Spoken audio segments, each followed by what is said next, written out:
Some viewers may find the following video disturbing. Viewer discretion is advised. At the very same time that America refused to give the Negro any land, our government was giving away millions of acres of land in the West and the Midwest, which meant that it was willing to undergird its white peasants from Europe with an economic floor. But not only did they give the land, they built land-grant colleges with government money to teach them how to farm. Not only that, they provided county agents to further their expertise in farming. Not only that, they provided low interest rates in order that they could mechanize their farms. Not only that, today many of these people are receiving millions of dollars in federal subsidies not to farm, and they are the very people telling the black man that he ought to lift himself by his own bootstraps. Now, this is what we are faced with, and this is the reality. Now, when we come to Washington in this campaign, we are coming to get our check. I remember when the ATL wasn't banging, now they banging. Niggas throwing sets and them bullets start ringing, bitches banging. I remember when the ATL wasn't banging, now they banging. Niggas throwing sets and them bullets start ringing like bang, bang, oh, bang, bang, bitch, nigga, bang, bang, bang, bang. So for the generation that is born right after the crisis, we call them the prophet archetype, and that would be, for instance, boomers, but we've had many other examples. Indulgently raised in a very secure era, they come of age during these times of spiritual awakening, a lot of protest, a lot of social divisions, and they break through. They try to, they want to individualize the country. They want to free individuals from the sort of tyranny of the collective.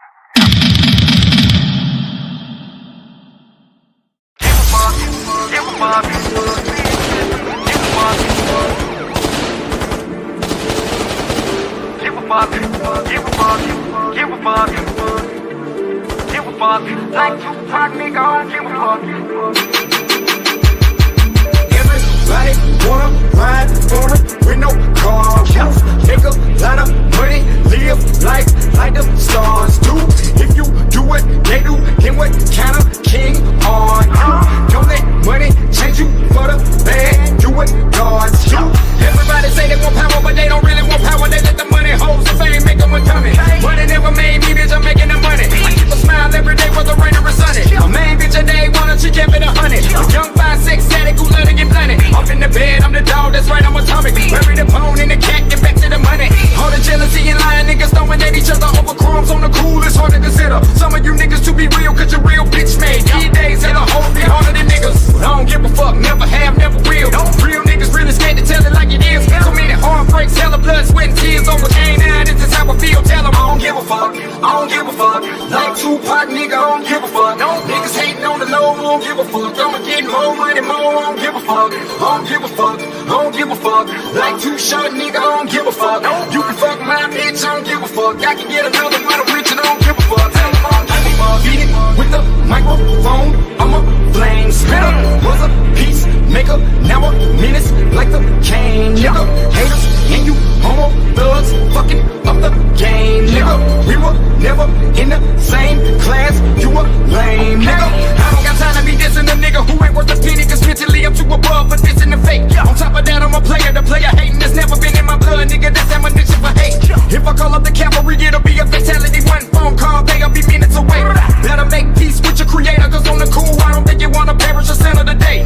Money on the mind, vision on the prize. Look into my eyes, you will see the devil is alive. Real warriors of God live eternally, and if you know the definition, baby, I will never die. Finally got the key of life. If you listen to my new shit, I got the blueprint to set the street afire. The majority of niggas in the game ain't fucking with the method of business that we apply. I don't give a fuck. I don't give a fuck. Like Tupac, nigga, I don't give a fuck. Niggas hating on the low, I don't give a fuck. I'ma get more money, more, I don't give a fuck.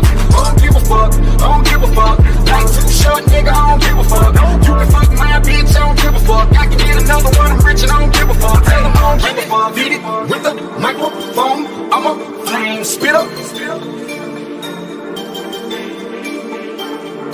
Haters and you homo thugs, fucking off the game, nigga. You a lame nigga. Give a fuck, give a fuck, give a fuck, give a fuck, give a fuck, give a fuck. I don't give a fuck, I don't give a fuck, give a fuck, give a fuck. You can fuck my bitch, I don't give a fuck. I can get another one, I'm rich and I don't give a fuck. Tell them I don't give a fuck, give a fuck.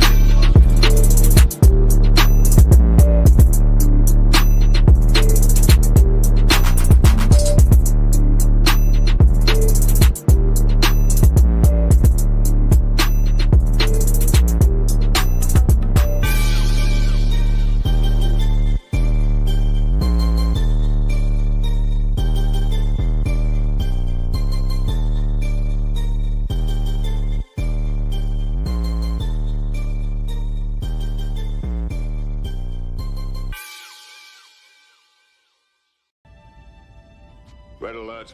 All hands stand to battle stations. Warning. Warning. Nigga babble detected. System overload. Warning. Warning. Nigga babble detected. System overload.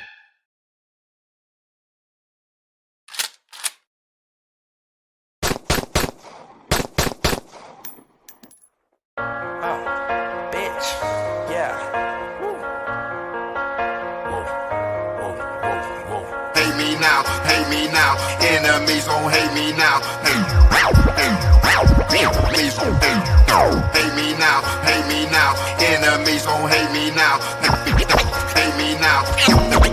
Enemies, busters got some mana, but I handle that, so hate me now. Got the Louis Slugger, you better cover when I hit a foul. You better be so quick to get it here when the pistol show. All my niggas get me creeping slow, and we on that blow. That I use, searching for an easy man. Demon in me wakes, now I shake and don't feel okay. Yeah, I'm terrified in my mind, so corrupted too. Feel so blizzo, hizzo, walk that snizzo, but still keep it smooth.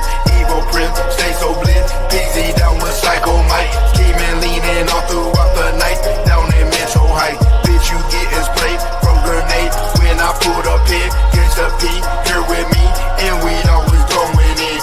Shaking in my bed, hating leaves you where y'all dead. Don't you rest so tears off, call your blizz off when I'm on my man. I face so much crime, stay inside. I have lost my mind. Please don't shoot your kids on, send you his on, get your miss online. Enemies so close to me, especially gon' hate me now. Motivated jealousy, but still I elevate somehow. Violent face all in my space, deep inside you hating me. Take that loaded Glock 19 and kill that kind with courtesy. Enemies so close to me, especially gon' hate me now. Motivated jealousy, but still I elevate somehow. Violent face all in my space, deep inside you hating me. Take that loaded Glock 19 and kill that kind with courtesy. Hate me now, hate me now. Enemies gon' hate me now. Hate me now.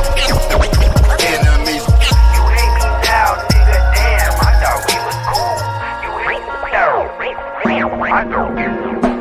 You mad at me now, but all I do is laughing. Then chop a bullet, split him up like he a fraction. He run up on me, think it's chicken, now he past tense. Yes, I am evil, Prince, but also Trey, so blast him. I catch him loafing, I'ma up the gun and let it bust. I got them niggas in the car ready to shoot shit up. You mention me, boy, I'm a killer, best not test your luck. Yo, bitch, a groupie, all up in my DMs tryna fuck. These niggas lying in they songs, you know they capping. I'm on the block, I put in work, you niggas slacking. My nigga get jammed up and then we go and post bail. But if your nigga run up, we gon' send his ass to hell. Ain't have a ruler, kept a Ruger when I was in school. I'm hitting ops with this stick like I'm playing pool.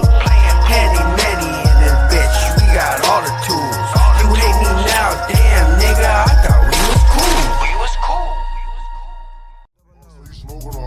You got the light. You told him chop offers, you getting right. You on the block with the dope every night. Said he wanted some squares, so we took him Let's go, alive. say you wanna get paid, you wanna be racist. He team 4K got slapped Walking with down, pipe. still got on these shades, even though it ain't night, cause they little pink pills too hard. Let's go on a SRT with a Draco tank, got a little boy way, can't sleep at night. You gotta go get your motherfucking dough. You gotta run, say fuck out that hoe. I was just broken, I didn't have a friend, so I went in the trap and I sold me some dope. Let's For go. real. Poppin' purse, make her suck dick for an hour, get to work. I told the bitch to get nasty for double. She bought her best friend, they for each other. Okay, for me, make her fuck my brother. Got a team full of players, free band, no struggle. Big 4K down to the door. Might get in there, mo, go dig with a shovel. Break out the chopstick, hit on wherever. Broad daylight, bitch, I'ma get on wherever. Let's go. Double O walk on this bitch, but I like to talk on this bitch. Hold on. Purpose said walk on this bitch, the purpose said talk on this bitch. Hold on. I just be geeking out drugs, taking all kinds of shit. Bitch wanna fuck, she fine, and she all kind of bitch. Running through the design, don't care about shit. I can wear one time, though. Major little man got shot, he slapped little boy, you a bitch. 15 ball, one play on me. 15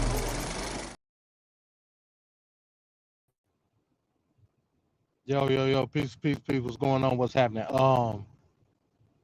Somebody let me know. Oh, I see it. Never mind. I see it jumping up. Peace, what's going on? What's happening, y'all? MD's Thought Box Live tonight. No TFP episode. Probably not gonna be a TFP episode for a couple of weeks. Like I said, my laptop down right now.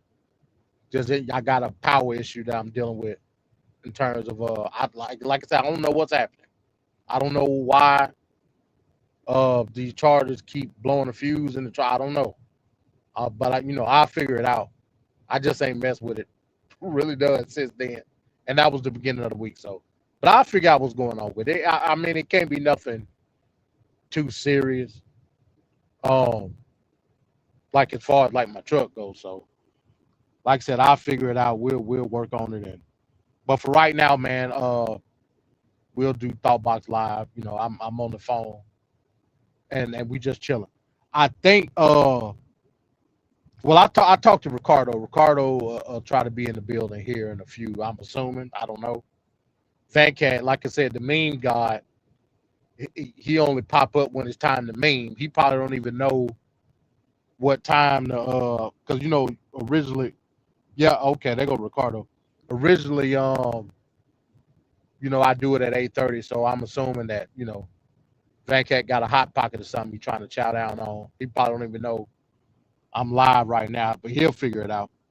Oh, the link. Damn, you're right, Ricardo. Hold on. Damn, I forgot to put the damn link in the group chat. You're right. That's my fault. That's my fault. Let me put it I just put it in YouTube. Fuck it. Hold on. I'll just put it in YouTube. Yeah, I fluked, Ricardo. That's on me. That's my bad. I'm putting it in the YouTube. I ain't even think about that. I ain't even think about that shit. But yeah, Vancat will probably be with us here shortly. Once he finishes Hot Pocket and notice that we live, because around 8:30 is around the time for him to prophesy to us via meme. So once he figure that shit out, he can be like, oh shit. But it's all good. Kind of impromptu, I guess. Not really, but because we're supposed to be scheduled with a show anyway. But yeah, that's what's going on. Ricardo, what's up, man? What's going on? I can't call it. I can't call it, man. Hey, trying to get you to join the Democratic Party. That's what I'm doing tonight. You can have them. I do not want no parts. I mean, I have my. We're getting to the gist of it with the show, but I have my reservations with the Democratic Party. I'll always have one. I can't throw all my marbles with them, because half of me is conservative and half of me is Democratic. But will I be all in with them? No. I'm more in the middle, and you have to appease me by finding ways to get me to vote, which I'll always try to align myself more with the Democratic leaning I have. But I can't for the life of me. I'm more for non-party affiliated and I'm more for independent type of order. But Do I lean more Democratic? Absolutely. Am I partly conservative? Absolutely. But it's one of those things where I can never throw myself all the way in with them, and there's a lot of reservations there, and we'll get into the show with the gist of it when we get into the show for the viewers out there that don't know. Yeah, no doubt. And like I said, you know, I say it in a funny way, just to keep it real. I know. Just to keep it real, I'm not affiliated no way, shape, or form with like the Democratic Party, nor do I like plan on being anytime soon. So, and this is what this show is going to be about tonight, right? So basically, what I'm saying, hey, look, I'm prioritizing the Democratic Party for a specific reason, very strategic, and I explained all this a couple of days ago in the video that I made proclaiming myself as a Democrat. Listen, as of right now, and I'm talking about just regular people, you can have conservative views. I'm pretty sure, you know, in a lot of ways, I got a lot of conservative views. You know what I mean? Now, not conservative in a social sense, you know, of course, but conservative in other ways. I used to be a libertarian, and again, even with libertarians, I never was affiliated or went out of my way to profess to everybody about libertarian policy. I don't do no shit like that, but I identified with it based on their platform. Now, again, I've matured in such a way that I don't believe that shit no more. You know, especially when it comes to like fiscal conservatism. I'm not a fiscal conservative. Like, you know, the works of MMT and Stephanie Kelly, I think all that shit is fake. Like, I don't even think money real at this point. So, like, as far as being fiscal conservative, no, I'm not. So therefore, I wouldn't lean toward that way, even though I still got a lot of socially libertarian views, of course. But are they proficient in what I believe wholeheartedly, more broadly speaking? No. When it comes to the Democratic Party, I'm looking at it in this way. Republicans are gone. It's a wrap. They're in the sunken place. It's done. At least for now. Maybe someday that'll change. But for right now, it's a wrap. The only institution left that's viable is the Democratic Party. What I'm saying is regular people, like me and you, Ricardo, regular people are now in a crazy situation where now we about to get ready to catch hell, not only from the right, but also flanked to our left. That's just a fact. I don't care how anybody feel about it. I'm gonna play a assortment of videos tonight, and you know they speak for themselves. Again, you can have your opinion, whatever the situation may be. This is not anything to do with policy. I don't want to get it misconstrued. Now the meme god is in the building. Yes, he is. The meme god may try to gaslight and say, my economic policies is all I care about. Understandable. We can always have conversations about policy. 100%. What you cannot have conversations on is restructuring the institution that is America. That's some bullshit. That's some straight bullshit. I don't care how nobody feel about it. And again, like I'm not saying that Venkat feel that way. I'm not saying that. Wait a minute, MD. Now, are you saying there's no room or no love in your heart for the lefty loonies? We want to accept everybody, okay? We want to. It's like the Tea Party of past many millenniums. It's the Big Tent. Right. It's the Big Tent. But hey, I ain't got no room for pitching my tent with the likes of them people. That's just what the fuck it is. And again, I gotta reiterate it because a lot of people try to misconstrue, try to gaslight, try to outmaneuver their way out of an argument that you never made. Again, I want to reiterate it. I'm not talking about kitchen table policy. Not talking. No, we're not. Not talking about that whatsoever.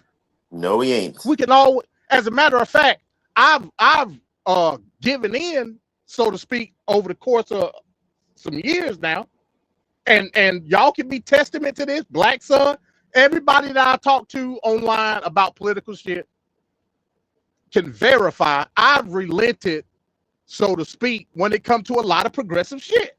I just have. It is what it is because I understand that, hey, look, what is progressivism at the end of the day? All it means to be a progressive is, hey, look, we understand that society has to move forward and it's got to be nudged some type of way via government.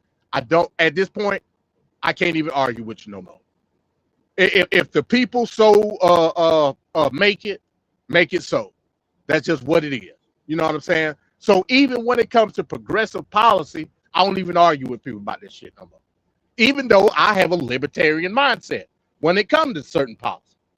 But at the end of the day, we participate in a process of democracy. Cool. Abolishing prisons and the border and all that shit. No, I can't rock with you on that one, sir. And the Constitution. Don't forget the Constitution too. The Constitution don't rock with it either. That's the whole thing. But mean God, Vancat, what's up, man? What's going on, MD? Ricardo? All hail the mean God. There you go. There you go. Hey, I just want to welcome you. You know, have a great coming out party. Seen the light. Got the Lord in your soul now. Now I don't get no introductory basket or no shit like that. Nah, man. But it's a long time coming. It's a long time coming. And I felt like your hands were forced because of the Trump administration, the way the Republican Party is running as a whole. It's a logical decision, and I understand it. Well, let me give a little pushback on that. Okay. I agree my hand was forced in a way, but my hand was forced via the Republican Party not having a backbone. Again, I'm gonna be completely honest with you. If in a perfect world with Trump still here, by all means, I would probably be a never Trump Republican. I'm just be honest. That's what I would probably go with. Because again, that don't mean that I ideally 100% rock with Republicans. I don't. But for what I attest to be, that would be the most comparable. I'm gonna just be honest. I voted Republican all the way up from when I could start voting up to 2022. That's just a fact. I was a Ron Paul, libertarian-minded, fiscally conservative Republican. That's what I was. Trump came along. I said, well, you know, he talking some cash shit. You know what I'm saying? Yeah, it's a lot of racists and Jews will not replace us and all that type of shit, but I could deal with that. And this goes into my story on what I'm fighting now. I can deal with Charlottesville. Yeah, you know, it wasn't really a lot of niggas around for Charlottesville. That's how I was thinking. Like I could just wave off a lot of the racism and bigotry and outright overt corruption. I was like, you know, everybody do that every now and again. You know what I'm saying? But you see, you're saying something very interesting. You're saying how you're illustrating the mindset of the training wheels when it comes to Republicans, specifically Donald Trump. But the Republicans get graded on a curve at all times. The Democrats, it's always a different story. We got to be perfect all the way up and down. And that's why I keep saying the two parties are not the same. They're not even close. I agree. And a lot of people conflate a lot of bull crap. And it's funny, like Republican Party is a party of you can pick up your bootstraps, thump your chest, and do your work and work hard and all this other crap. But they're the ones that are looking for free crap. That those tax cuts ain't bootstrap season. That's a handout in a lot of ways. But it's always from the lens macho tough guy stuff. And then the Democrats are always put in a position where they have to defend themselves on any little. Yeah. You're right. Exactly. And And it's I agree frustrating as 100%. hell because the Democrats get picked on. The Democrats get called all these things weak. But if you really honestly look at the last 10 years, the party that's been the weakest has been the Republican Party. Why? Because of how they have allowed Donald Trump to run and operate. The I same agree. way Mitch McConnell was able to maneuver and put in check some of the Obama policies and whatnot, he could have done that with Trump as well. It didn't happen. There's no backbone on none of that. But we always hear the Democrats have no backbone. The Democrats are weak. The Democrats are soft. Meanwhile, we're in real time watching the Republican Party melt. And they're also going to It's hurt. melted. It's over. It's done. Well, there you go. There you go.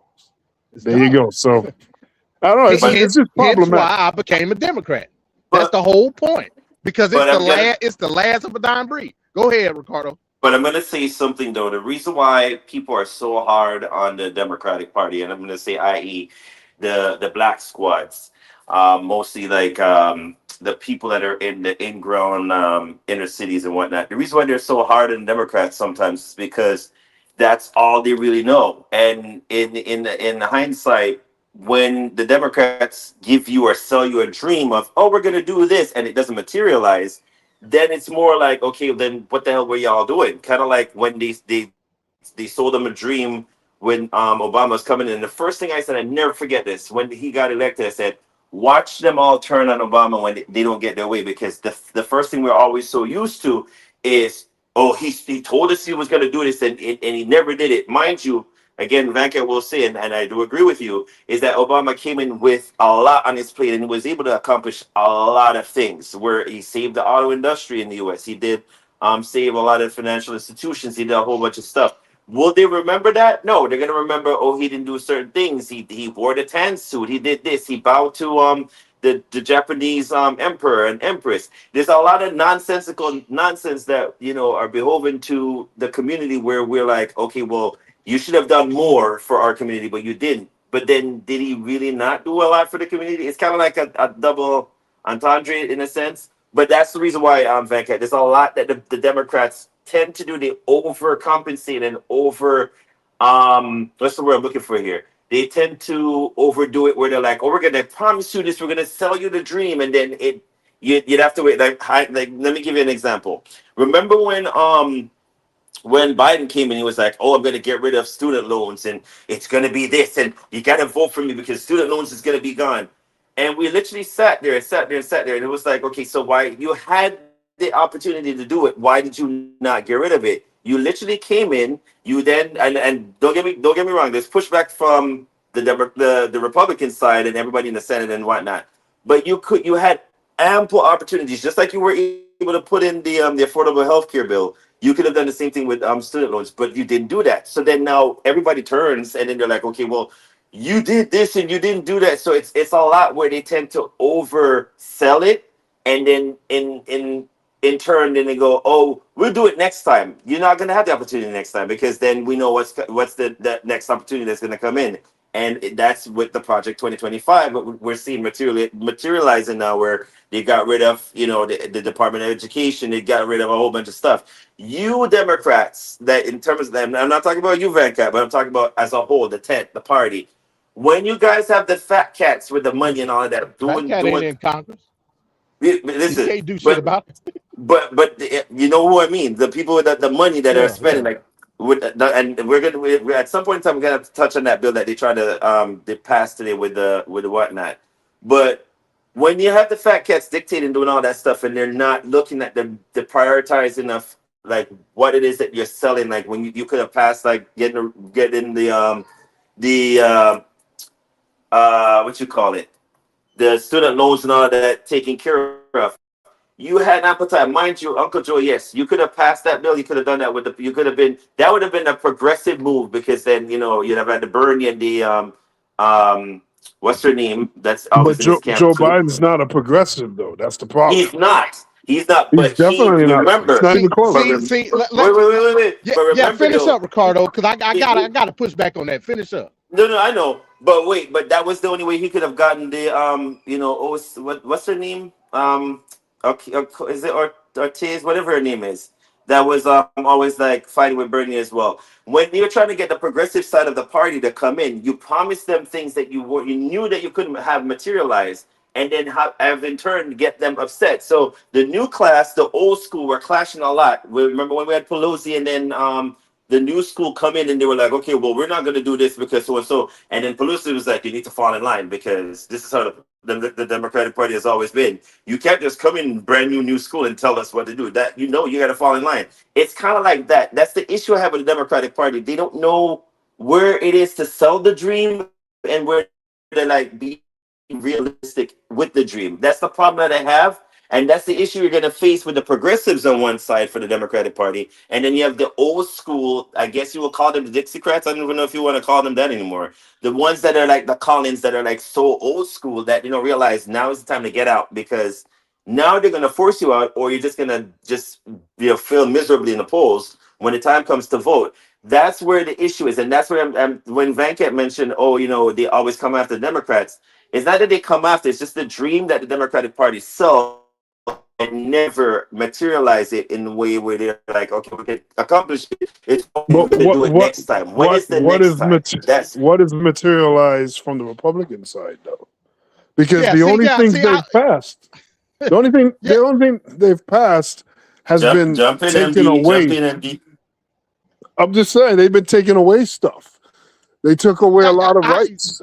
I don't think nobody disagreeing with that, Venkat. But here's why I got to push back on what Ricardo just said. Well, let me start out with the whole progressive spiel first. Again, I have no issue with wanting to push progressive policy.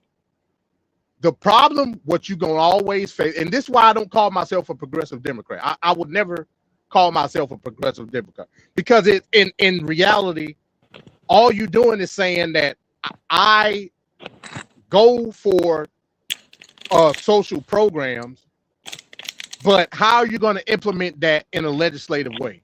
There's really no such thing as being a progressive Democrat. You can have a progressive platform, that's fine. The only way that you're going to be able to do it is one or two ways, legislatively or by force, like Trump. Essentially, if we look at what Trump has done, good, bad, or indifferent, I don't care what your thoughts is on it. By definition, it's being progressive. And I can prove that. I can prove it. Here's the problem. A lot of people, the no way, listen to what I'm saying, Venkat. The reason why you got grievance with the Democrats like that, Ricardo, is because, and I just got to be honest, you're upset because Democrats try to do it the right way. If it weren't for just a small little bit of pushback that they got from Senate moderate Democrats like Sinema and aptly named Joe Manchin, aptly named Joe Manchin and Sinema. If it wasn't for the parliamentarian that was telling him the rules of how this shit works, and you gotta follow them, shit that Trump don't do, you know what I mean? It's because liberalism dictates shit get done by the book. That don't mean that you don't progress it, you don't push it progressively. Again, all progressivism means by definition is the advocacy of social programs. Now, those social programs can be good, bad, or indifferent. Trump done pushed a lot of social shit that's very bad. By definition, it's still progressivism. Now, again, a lot of shit get lost in translation over the course of like decades. I understand that. By definition, progressivism is social programs being pushed. Once again, good, bad, or indifferent. So you got to ask yourself, when it comes to how the legislature works, is this shit possible? If not, what am I willing to do to push it? And that's what this whole conversation is going to be about tonight, folks, because I didn't become a liberal Democrat just on the sake of it being the one solid institution. No, it's because now we face a new battle. And when I say we, I'm talking about regular people. We face a new battle now. Again, we catching hell. We got two fronts that we fighting now, to our right flank and to our left flank. And both of them are illiberal. Now, you can push progressive policy all day long. Are you willing to sacrifice equal protection to do so? That's the question. And I say hell no. That's just me. I say hell no. I don't think you have to sacrifice anything. But the problem is when things fall apart, they just blame the Democrat because that's the only option that's going to get any progress. But you can't look at it that way, Venkat. You cannot see, and that's the problem. You can't paint it with a broad brush, Venkat. No, this is not a broad brush. This is reality.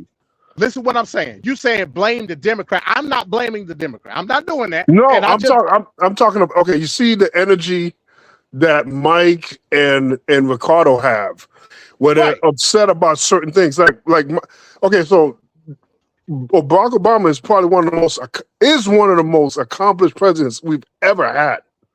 And there's a lot of policies that he's put through that were really great for the country. One of the things, because it's this weird thing about it, what did Obama do for Black people, which that's been now debunked with all these policies that people don't pay attention to. People don't want to even look to see what the hell it is. And they say it like as if they're saying something monumental or groundbreaking. Meanwhile, there's no policies from the guy, Trump, that claims to be the best thing for Black people. But what I want to say is, Mike, Ricardo, them, they get mad about the fact that things were almost there, but not fully there. But the not fully there usually comes back to the lack of support of the very people criticizing. Those voters and whatnot that are not in tune from the get-go. I agree. We had this big wave of support for Obama coming in 2008. What immediately happened after that?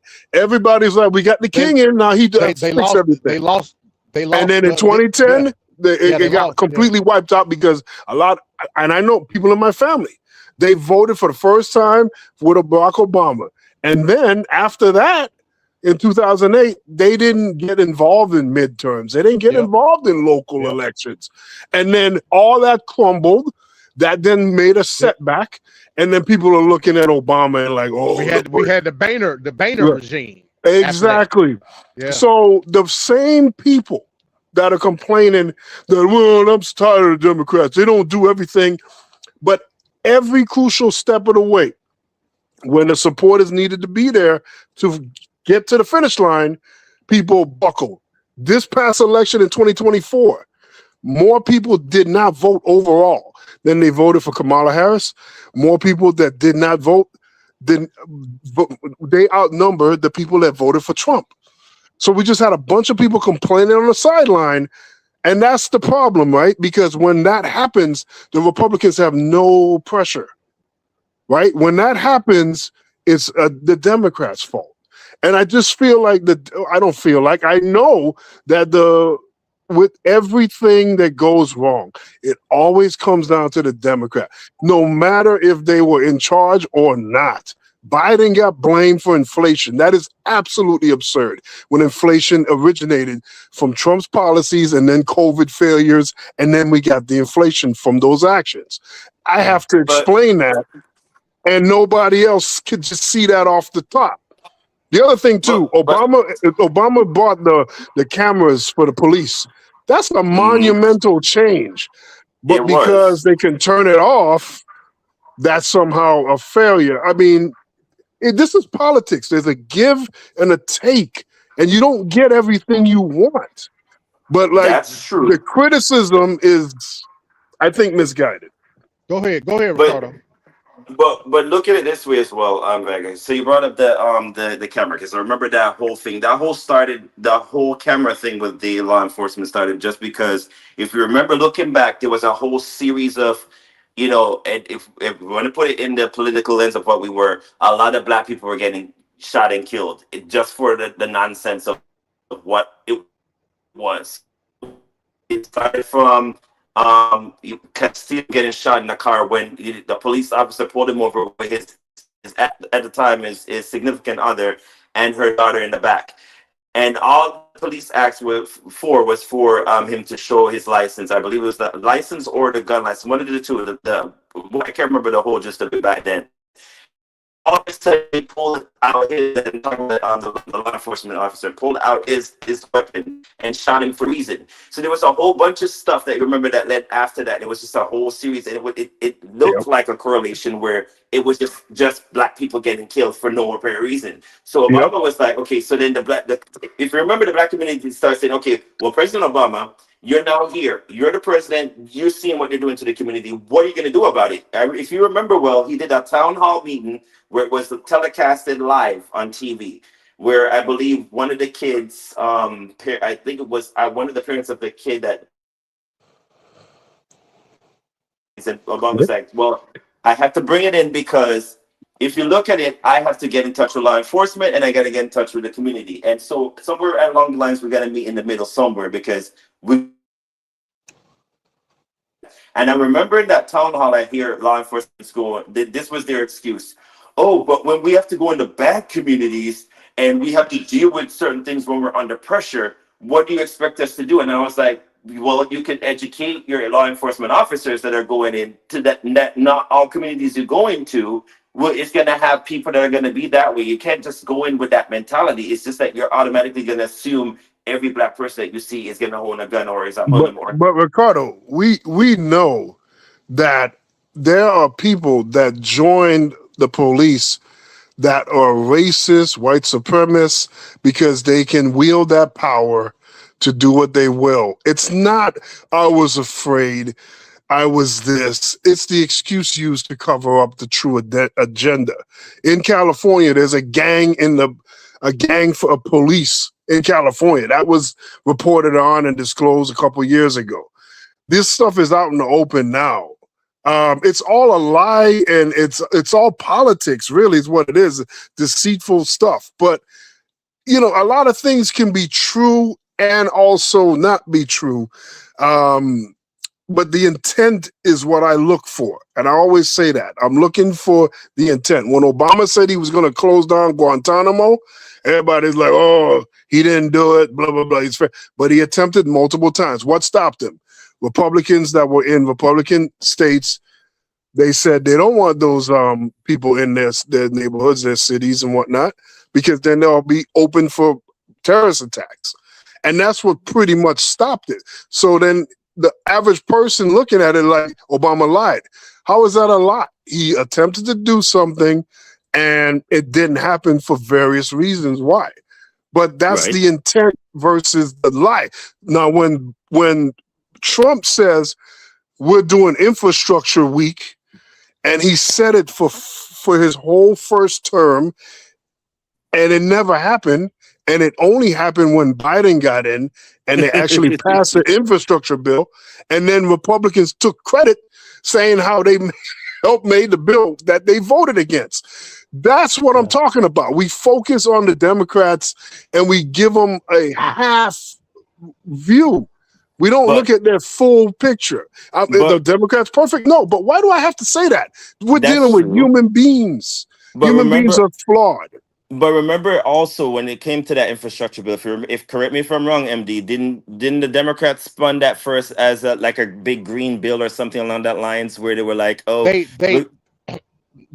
was packaged in the IRA. Well, Build Back, it was actually the what did they call it? The IRA, the what was it called? What was the IRA called? That's the acronym. What was it actually called? Not sure. In any event, they basically had to break it up. Right. That's what I remember. Right. Because because the way they spun it at the time was like, oh, it's going to be Pelosi was going on and on. Oh, it's the great big green plan, and we're going to go with how they do it in Germany, where it's all about like that we're getting the electric. But the Green New Deal passed though. It It still did. passed. But at the time, if you remember, the Republicans were going, "Oh no, there's no way this is gonna go. This is just way too progressive and brand new for us to like accept. We still need coal in this country because this country was built on Which is coal and was built on oil." But you know, but see, I think we're getting away from. So I understand what you're saying, Ricardo. But why did it have to happen that way? Again, this country, unfortunately, you know, I'm not saying it's right, but unfortunately, this country is ran on a lobbyist system. It is. Republicans are bought and paid for by big oil. And so is the Democrats. And that's the point I'm getting at. That's the point I'm getting at. So, but again, that's the game, though. That's politics. That's the game. No, government is the game. Politics is how it's played. But here's the thing, though. This is where political education comes into play here, because it comes back down to civics, which they're not teaching that much in school. I need people to understand that it's all a political ploy and game, and we're all that basically they're all puppeteers in this whole thing, stringing us along with this nonsense. It's the same recycled nonsense over and over again. When it comes to political education and literacy, I need people to understand, which is every 4 years. I need y'all to focus on the midterms, where the people that are getting voted in are the judges, the people at the lower levels. These are the ones that are making the plans and are changing the things that are happening. It's not just because I think that's where the problem is with, and this. Most people don't look at it that way. They only know about the general election. That's the only election they think about. No. We got to change that mindset. I've been saying that. And I understand that. I agree with you. That's the same thing with the young vote when they were going on and on about, the young voters don't understand. Well, educate them. This is the issue that I'm having, where you only focus on I'm not saying you, Venkat, where the Democrats as a whole just focus on big elections. And I get it. The big elections is where it comes into play. But at the same time, midterms, which is the one that's coming up in November, that's significant right now, because that's where both sides are going, okay, well, now we got to panic because we don't know how to call and get everybody in the same coordinates into alignment of who's going to do what and who's doing what and who's like, this is significant. Are you saying that that's a Democratic Party problem? No, I'm saying I'm saying it's a whole, just entirely as a whole in this country. That's the issue that I have, is that, but it doesn't help when the Democratic Party doesn't put that in focus, where it's just, my thing is I only see it when it comes with the big elections, not when it comes to the midterms, and then they panic. Wait a minute, but this is what happened last time, though. Democrats never get into office with the economy stable and there's no wars or nothing going on, and then they can go from there. You're talking about grievance, Venkat.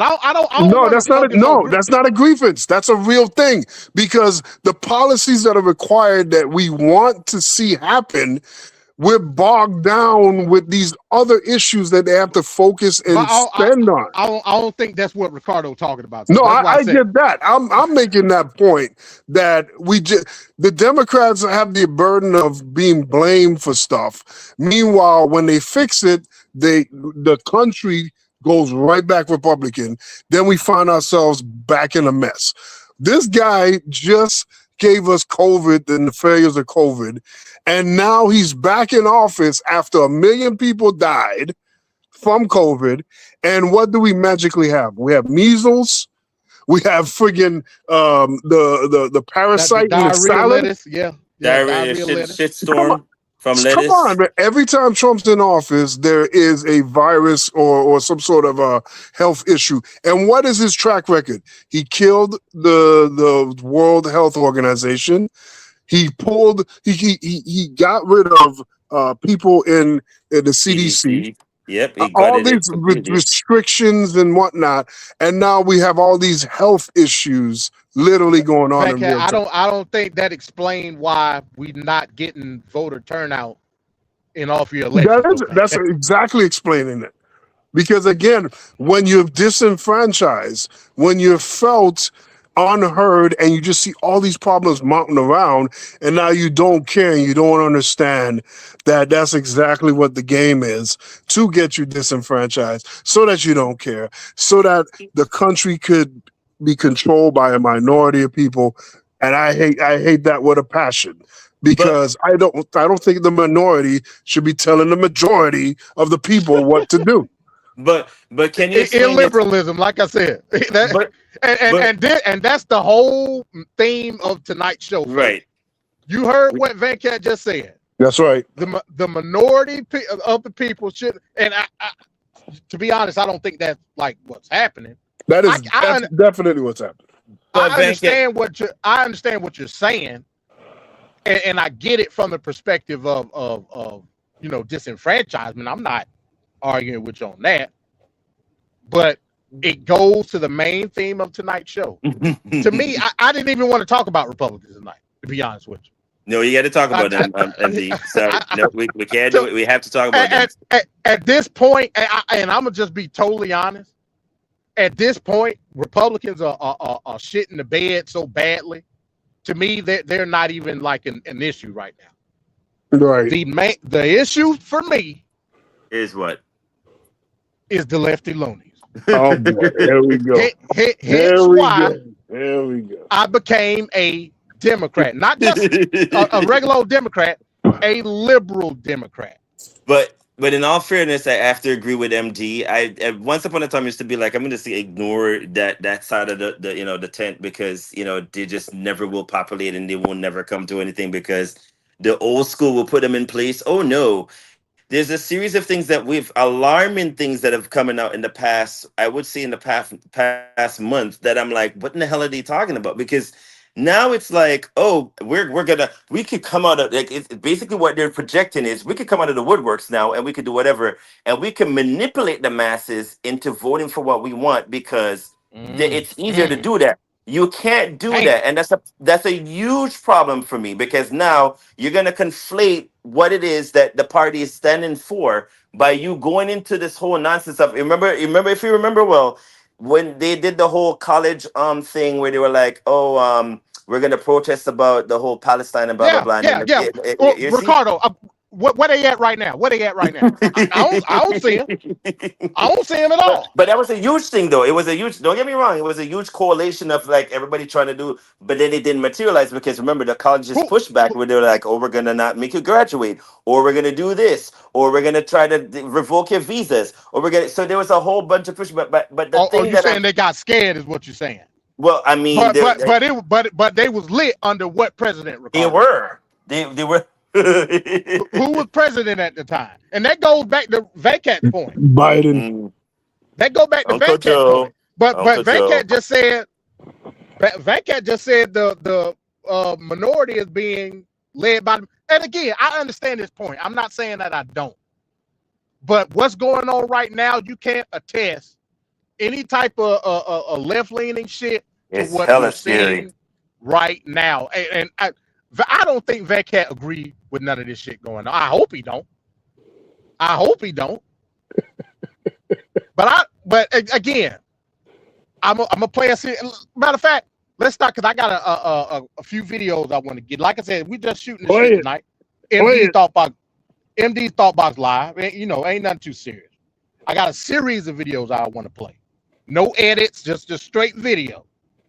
And I want to get y'all reaction to a lot of these videos. I don't even know which one I want to play first.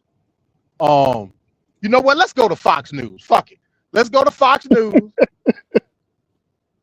Again, you can discern information from anywhere. I always tell people that. Let's go to Fox News. Let's play this video right here.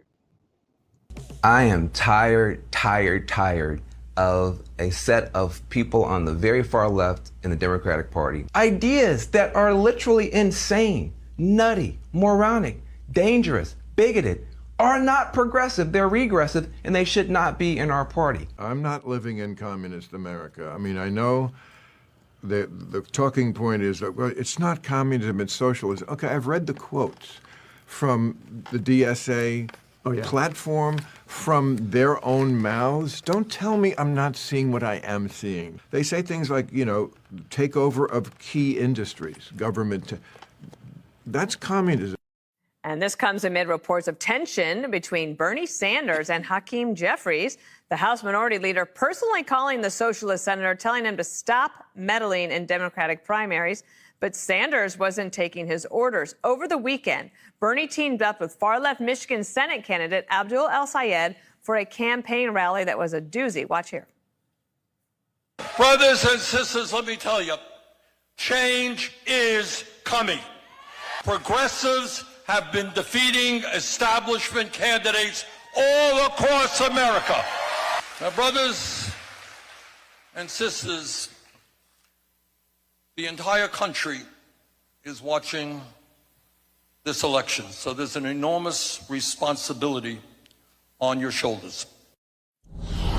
Harold, you have made a point for many years of trying to separate the Democratic Socialists from the Democratic Party. Will Hakeem Jeffries be successful here? I hope he is. First of all, it's good to be with everybody. Good to be with you. It was good to be with both of you yesterday at the soccer game. I didn't get invited. I barely got invited, but it was fun. Thanks for carrying my stuff. So a couple of things. No borders, no prisons, no police, supporting Hamas. We've been saying this on the show. I've said it for a while. I'm Van Jones, who I think is one of the more thoughtful voices and has been a leader in the party, working in the White House. I don't quite understand some of the appeal to what some of these guys are talking about. I understand the frustration, the economic frustration. I understand frustration with some of our policies in the Middle East over the years, or for that matter, over the decades. But to say that supporting an organization that exacts and imposes violence on people because of their faith, to say that we don't want to have borders for our country and allow any and everyone to come in, even the worst of the worst, to say that you want no law enforcement and no place to put those who commit crimes, I don't know how that aligns or has ever aligned with the Democratic Party. Ideas are what win elections. I would suggest to Senator Sanders and others that if you look at the most recent polling data, you guys are looking at the polling data, which are the most reliable elections where some of the progressives are winning these elections. You look at the recent polling data about how Democrats are faring right now in the national races for Congress.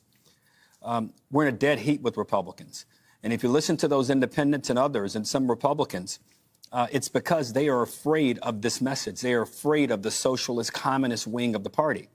Now, you may get a lot of excitement there, and I've been a part of a lot of rallies over my short time in politics. I grew up in a political family. I'm 56 years old, and I've seen anger turn into enthusiasm. You look amazing. But that enthusiasm is really predicated and really motivated around how are we going to solve real problems. No prisons, no borders, no police. Supporting Hamas is not an answer to solving the economic challenges facing so many Americans. It's not a solution to our broken foreign policy policies that we have in our country that are not working, whether it be in Iran or in other places. We live in a country where we've always had challenges, and we've had people roll up their sleeves and get to work. We don't have people rolling up their sleeves and saying, we're going to quit. We're going to quit capitalism. We're going to quit democracy. And we're going to go to socialism. We do that, it will get far worse. And Democrats, if we find independents and even some Democrats leaving us in the fall, come October, November, or when early voting starts in these key states, we will have only ourselves to blame if we continue to embrace a group of people whose ideas are not only anti-Democrat party, but anti-American. Kennedy. All right, so that's the first video I wanted to play. That's so infuriating. I hate to interrupt you, MD, but I don't understand what's going on. What you mean? Okay, first of all, Bill Maher stood there and said, "Oh, they're going to take out entire industries." One other person talked about getting rid of the jails and having people get killed in the street. So what's infuriating? I don't understand. What's going on? Because right now it is actually happening. Right now, there's like 38 guys that's on this DSA thing talking what they're talking. And by the way, in reaction to the nonsense that's going on right now with this administration, we see people shot down like dogs right now. We've seen Trump take Doge and other industries, defund it, eliminate it. They did all those things. It's like happening right now from the Republican Party. I don't think nobody's disagreeing with you though. No, they Cat, are. but They are, because the energy is hyper focused on these 38 guys over here from because DSA. the energy is hyper focused from a voter base. Do you not see what's going on right now? No. I do. Oh, I clearly see what's going on. That's a cop out. It's not a cop out. It's not a cop out. Where was this energy when all this stuff was going on and still continues to go on with the Trump administration? And why are we acting like it's like what is going on with the DSA is brand friggin' new?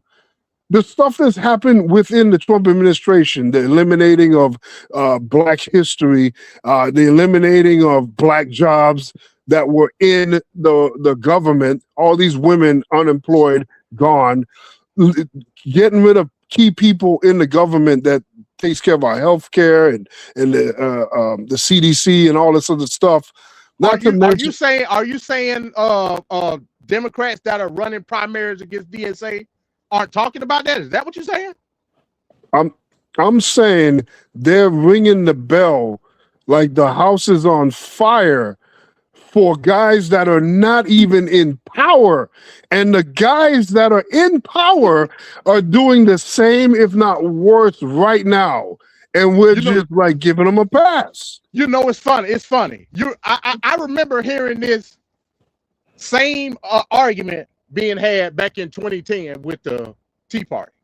I remember it. I think you remember it too. But the Tea Party amounted to a wave of people coming in, and then unceremoniously, bit by bit, with subsequent elections, they all got voted out for the most part. And it really didn't amount to anything. It really didn't. So you don't equate the Tea Party with what we see now in the MAGA move? You don't equate the two? Is that what you're saying? A lot of those jackasses are probably now some Tea Party members are against did evacuate. MAGA. You're correct. Yes. But the majority wasn't. Yeah. The majority wasn't. That's a fact. So I don't equate. Say that. But I don't equate what's happening right now as the strength of MAGA. I don't feel MAGA is any strength. A lot of people said that shit in 2010. No, MAGA represents. A lot of people said it. No, MAGA represents 33%. The problem was the people that didn't vote and the people that were fickled in their mentality. They were frustrated and they just voted for the Republicans and Trump because they were quote unquote angry because David, who's now Diana, is playing on a basketball court with women and making all these other issues that were about nothing big that we really needed to focus on. I'm gonna be honest with you, Van Cat. I just think I don't know if you just got the blinders on. It's not a blinder. What's going on? But you failed to see the equation taking shape. I don't know why. No. I do. You know what? I do know why. I know why. Come on. Because what I said in the group chat, when it's policies that you agree with, maybe I can look the other way. I don't even care. I don't even care about whatever policy they're talking about. Oh my God. I don't. My Lord.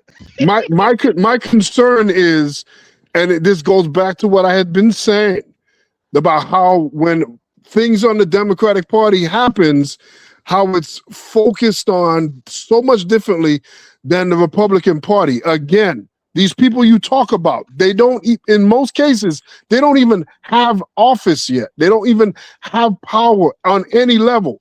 The literal guys. Mamdani is the mayor of the largest city in America.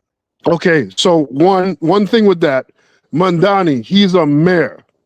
He's under a governor. He's not even bigger than a governor. But I'm gonna freak out about a mayor in some city. Mamdani is individually responsible for basically putting in 3 Congress people now, because they're gonna win the election. It's fucking New York.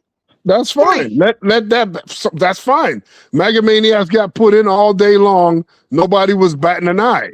I'm seeing a theme here, Van Cat. Every time we say something about Democrats, you immediately revert to talking about Republicans. I'm noticing that tonight. And again, I get your sentiment. I'm not saying that I don't. Come on, you can't ignore the fact that nobody's ignoring it. Nobody's ignoring it, Venkat. But again, one side has power. They have policies they've implemented. The other side is just talking. The other side hasn't even been elected. And what I'm saying is the energy I see for the DSAs, the energy and the resistance that I see there, why wasn't it there with Trump and all this stuff, because MAGA Trump and all this is not stuff? in the Democratic Party. We know we got to fight Republicans. No. That's a given.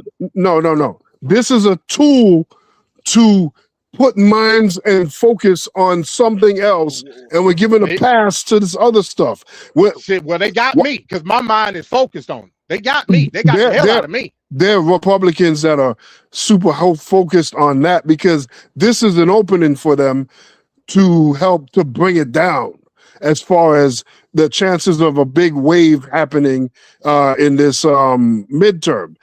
This is the sore spot. But why is it a wave? Because nobody wants communism, Venkat. Right. Nobody wants an open border. Come on, man. Nobody wants the abolishment of prison. Like it boggles my mind that you just think this ain't a thing right now. So that's crazy. And that's the other thing too, because this is politics, and I've watched and learned long enough that we present half truths and we piecemeal it to form a narrative. The focus on the prisons, I'm sure if we all think about what the prison system has been in this country, it's been frigged up, but especially frigged up for Black people in general. For all these people that 30 years later are being exonerated, not because somebody had a guilty conscience, it's because of DNA technology that wasn't there when they were in jail. That's a false equivalency. No, it's not. No, it's not. Nobody is saying that we don't want prison reform. No. Why is it that the strength of the argument isn't there though? So nobody's talking about that. Nobody's doing that. But when these guys come around, we're talking about it, and we got the alarms on heavy for it. And so here, I'm just Go ahead. I'm sorry. Go ahead. No. I got now. This isn't the full DSA party platform. This is just a little placard that they put out. But I want to ask you, Venkat, not to interject on your talking point there, MD. Do you not find it alarming when they bring up talking points like, oh, but when we're coming in, we're trying to abolish certain parts of the Constitution. We're gonna come in and we're gonna try to do such and such. Trump literally said that. There you go again, Ricardo. No, I understand. But you know what? You cannot.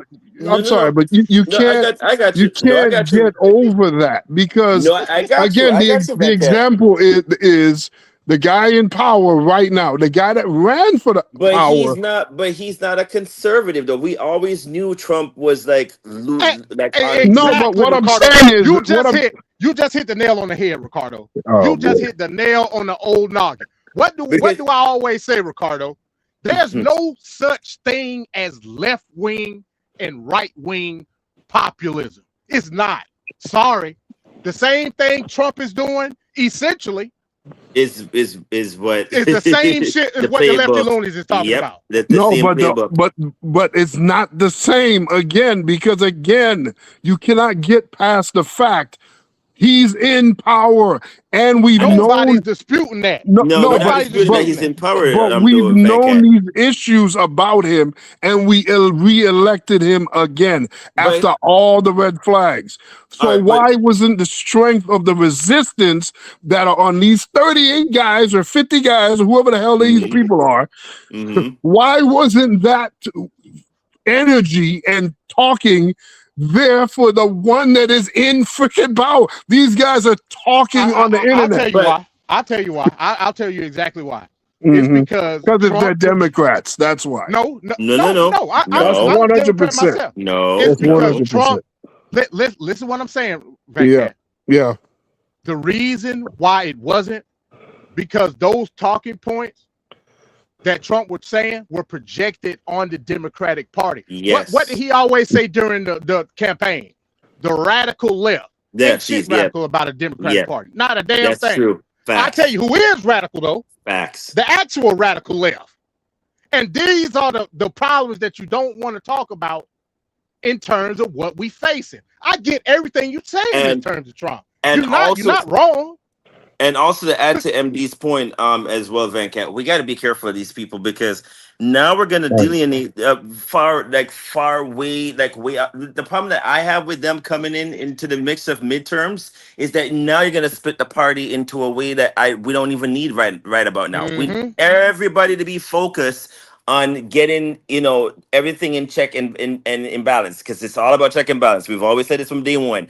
We got to have check and balance because when you have the Republican Party and what you're seeing Trump with the Project 2025 people were behind the scenes, that we all know who they are, that are pushing these agendas and whatnot. In order for everything to be on a level playing field now, when you have the Democrats coming into the Senate and everybody else coming into play, you can't have these people coming and talk about, oh, but I want to change the Constitution because I need it to be radical enough to be like, what are you talking about? Like, we don't got time for that kind of nonsense. When you're gonna come in and say we're gonna try to, in other words, they're trying to say they're gonna come in to manipulate the masses, which is the people that usually vote Democrats, to vote for whatever the agenda is, but then come in and switch it whenever they come into play. But We can't do that. what about the Supreme Court? And when we just had the decision the other day, and how they literally were going against the Constitution as far as the way they tried to.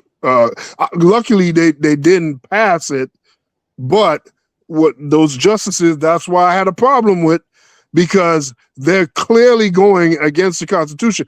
But again, it's the same message.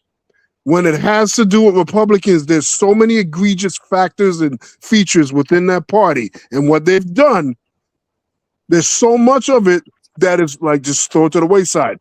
But the second an unelected, I need people to grasp unelected people that are talking, trying to be elected. Somehow that's a greater threat than the niggas in there actually writing on the pen and paper the bills that we're having to face with. Ricardo literally just said, like, what? Do you understand, Van Cat? No. I'm gonna keep pushing. I'm gonna keep pushing this because this is outrageous. This is outrageous. But Ricardo literally just said. Ricardo literally just said. The Democratic Party as a whole don't need this distraction right now. They don't. Probably Really not since 1992. Ross Perot. We haven't seen no shit like this in the primary. Nope, we have exactly. But MD, what we just seen with the Democratic Party, we saw Joe Biden, who pretty much caused all this mess, right? And people in the Democratic Party again are pissed and frustrated. So this is exactly what should happen when the leaders of the Democratic Party, the establishment, when they sabotage Bernie, when they did all the things they did, I'm just saying, you're gonna have all of a sudden, that's why these people are getting support.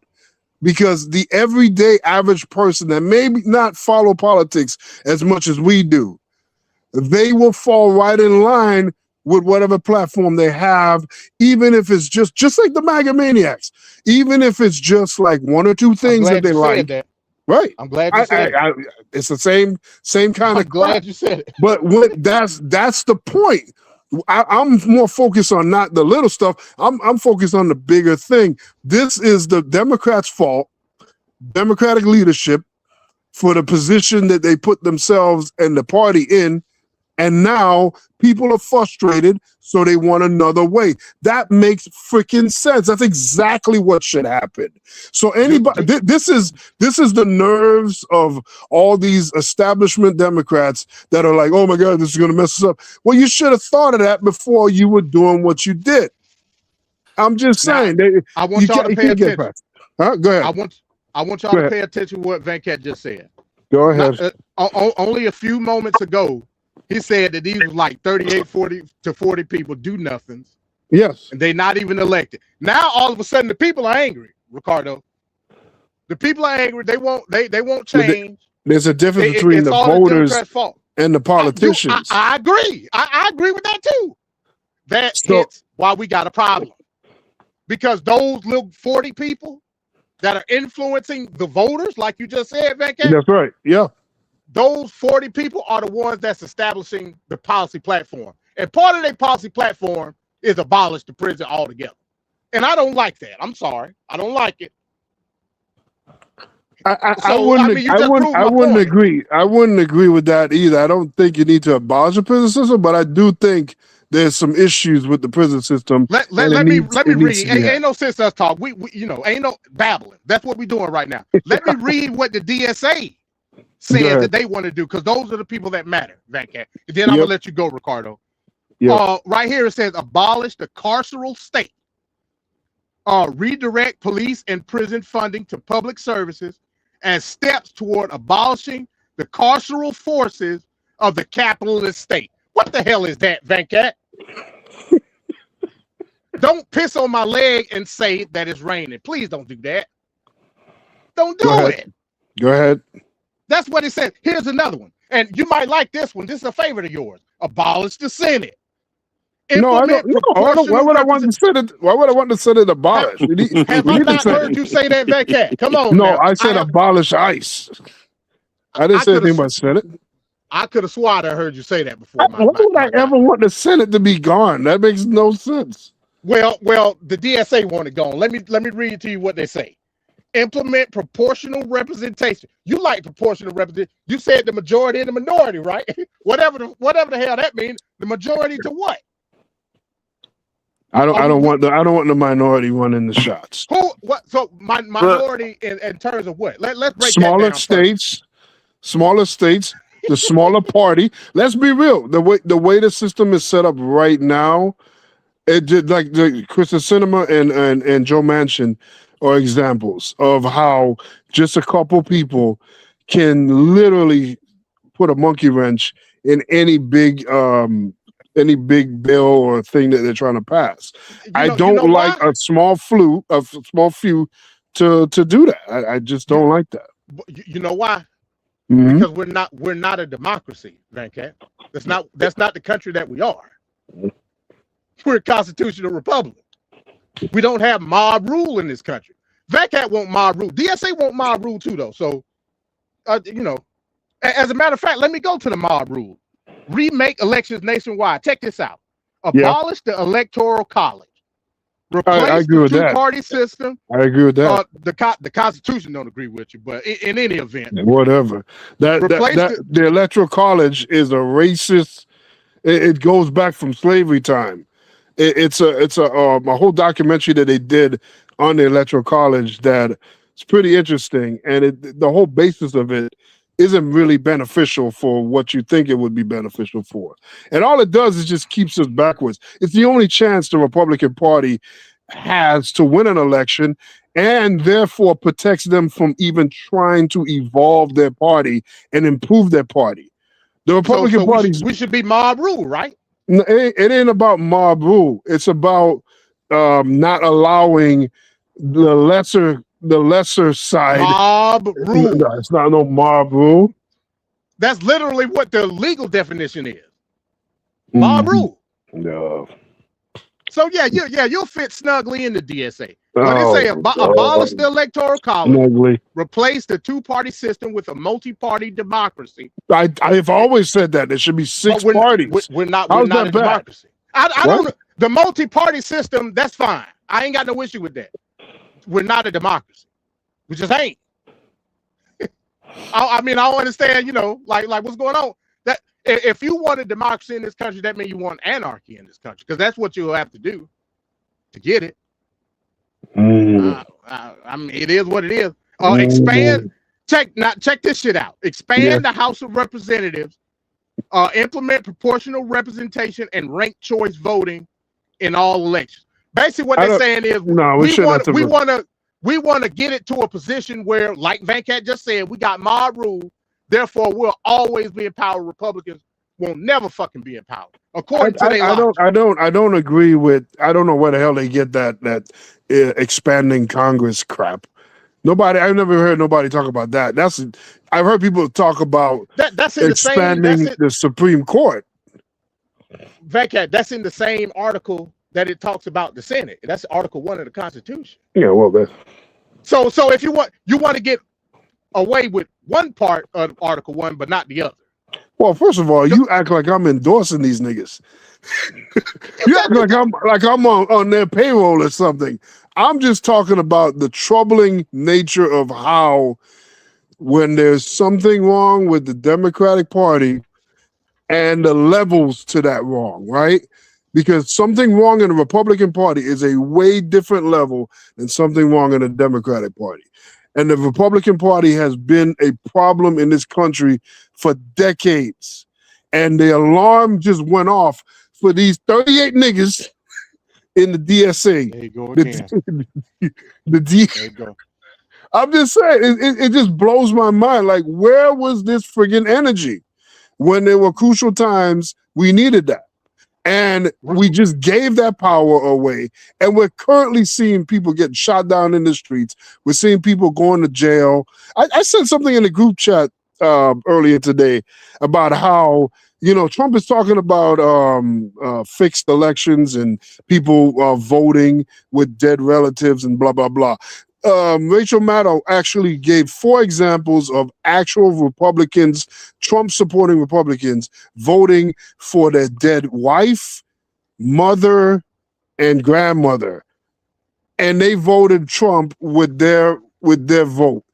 And then after they were found by the system, because the system does work, they were given minor probation or some crap like that. And then a woman, huh? No, finish up. Yeah, and then a woman, I think in New Orleans, a black woman, because all 4 of those guys were white men. And then she was in jail at one point, got out. Nobody said she couldn't vote. Even her parole officer or whatever told her, you're able to vote in writing, had all this stuff that it clearly shows that she wasn't trying to break the law, but she was even eligible to vote in the system. So if she wasn't able to vote, they should have turned off her right to vote in the system. But none of those things happened. She ended up voting. She didn't realize that she wasn't supposed to, and she got 6 years. So the problem here is, the ignoring of one side versus another.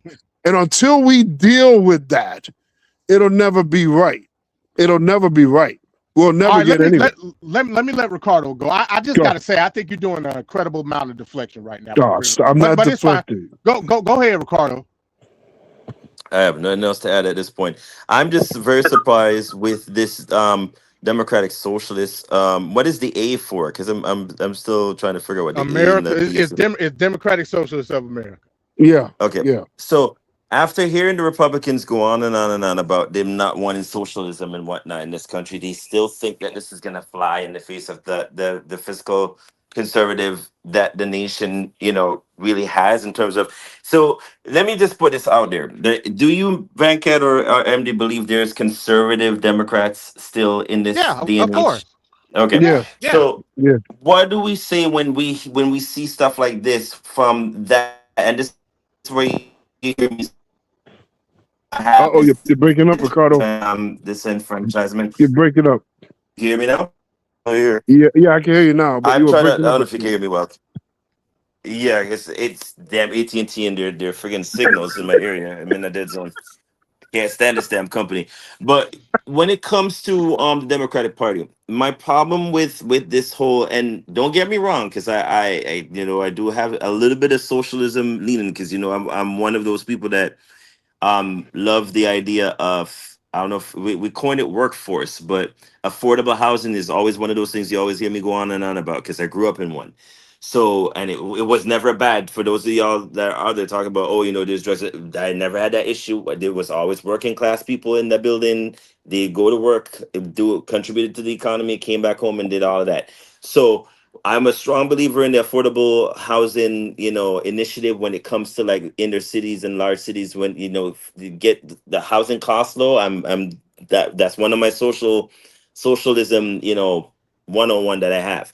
But when it comes to this, where they're talking about abolishing like the Senate and the president, none of that makes sense, because the country was big. If we're going by, and you know, MD will call himself one too, a constitutionalist, we cannot have that. That is one of the things you can never come about and say that you're going to try to abolish. No. That's one thing I would not stand for. I did not take my oath for citizenship for this country to then be told I'm going to abolish what. No, we're not doing that. Checks and balances will always be one of the forefronts that I will push for, because we need it. It's always been there. Civics is one of the most important things that you will hear.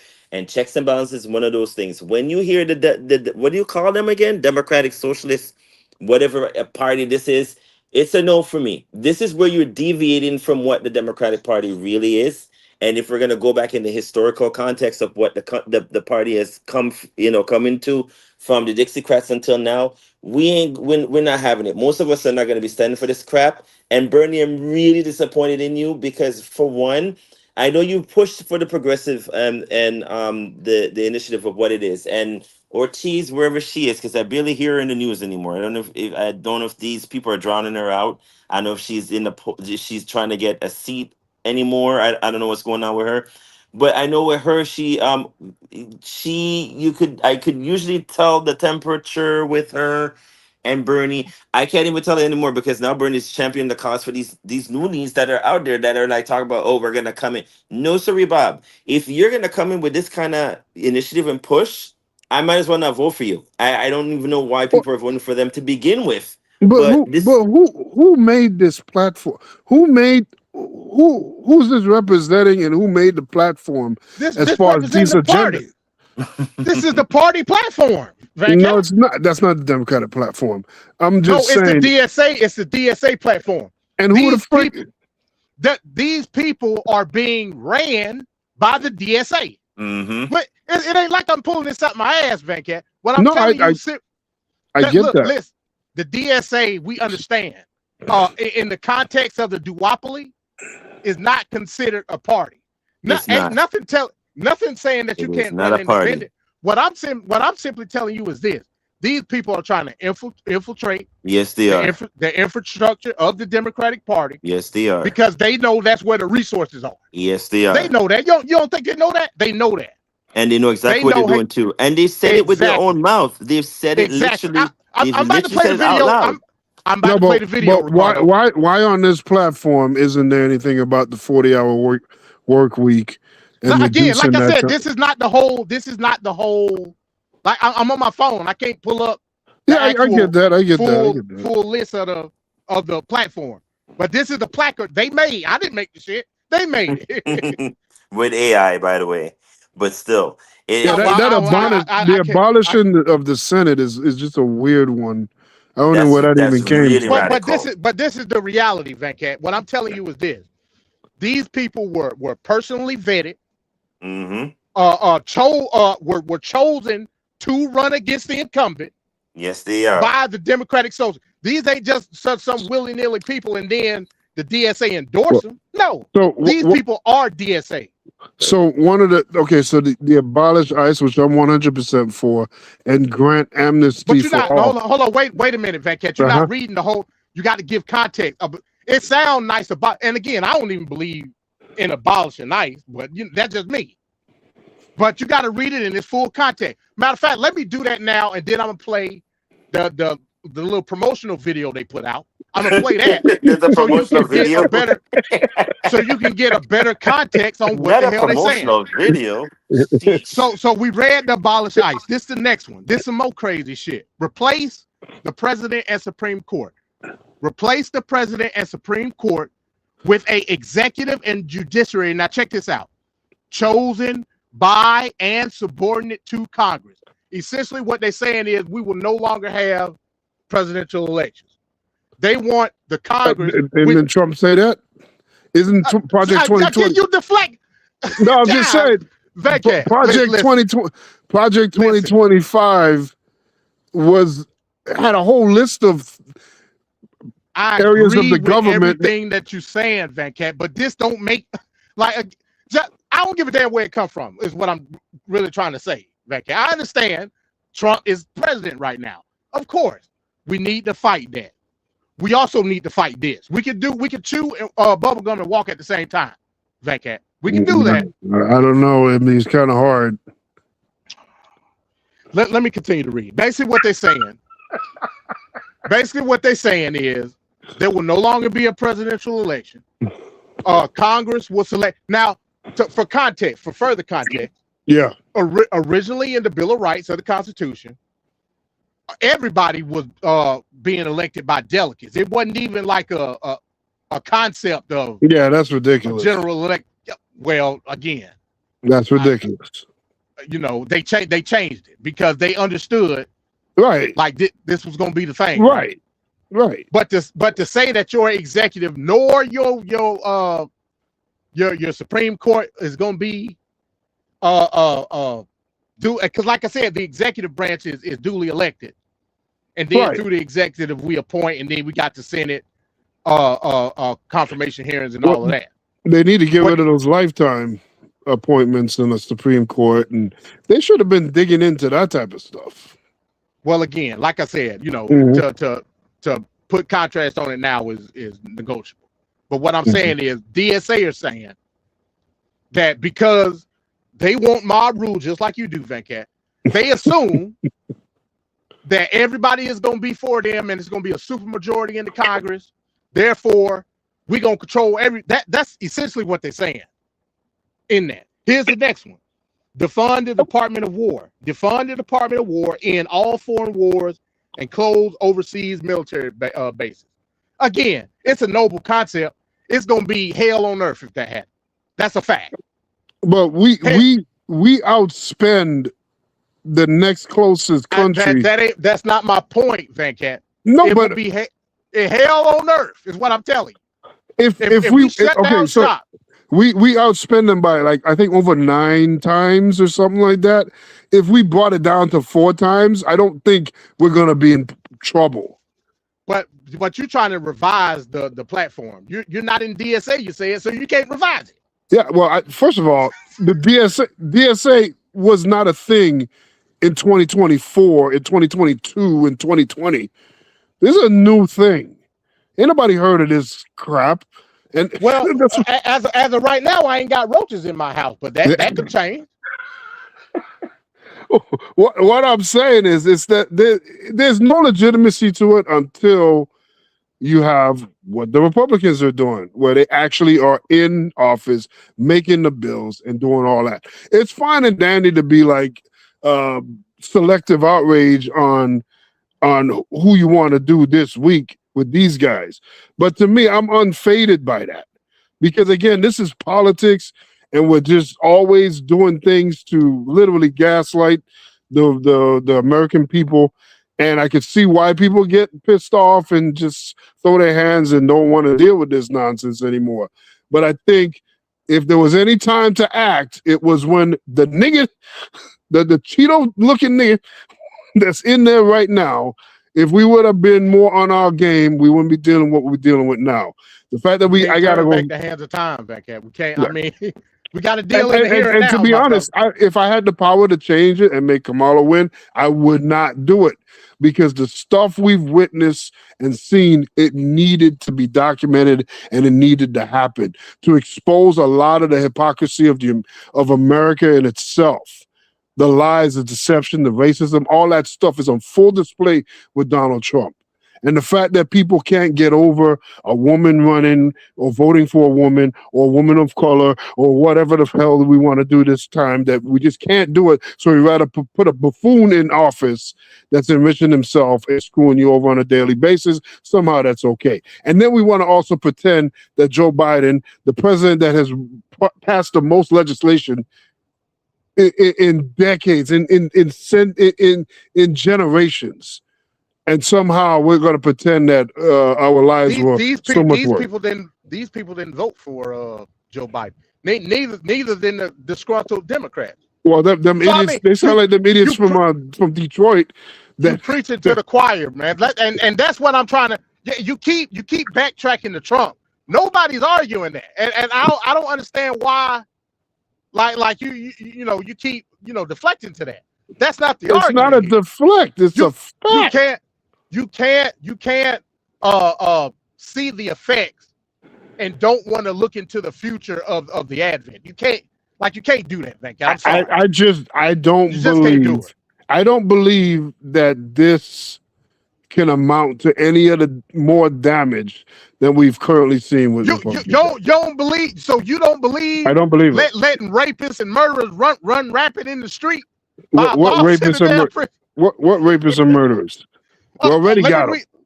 Let me read it again. Oh, okay, go ahead, MD. I'm sorry. Go ahead. Abolish the carceral state. Redirect police and prison funding to public service. If you stop right there, that sounds pretty great.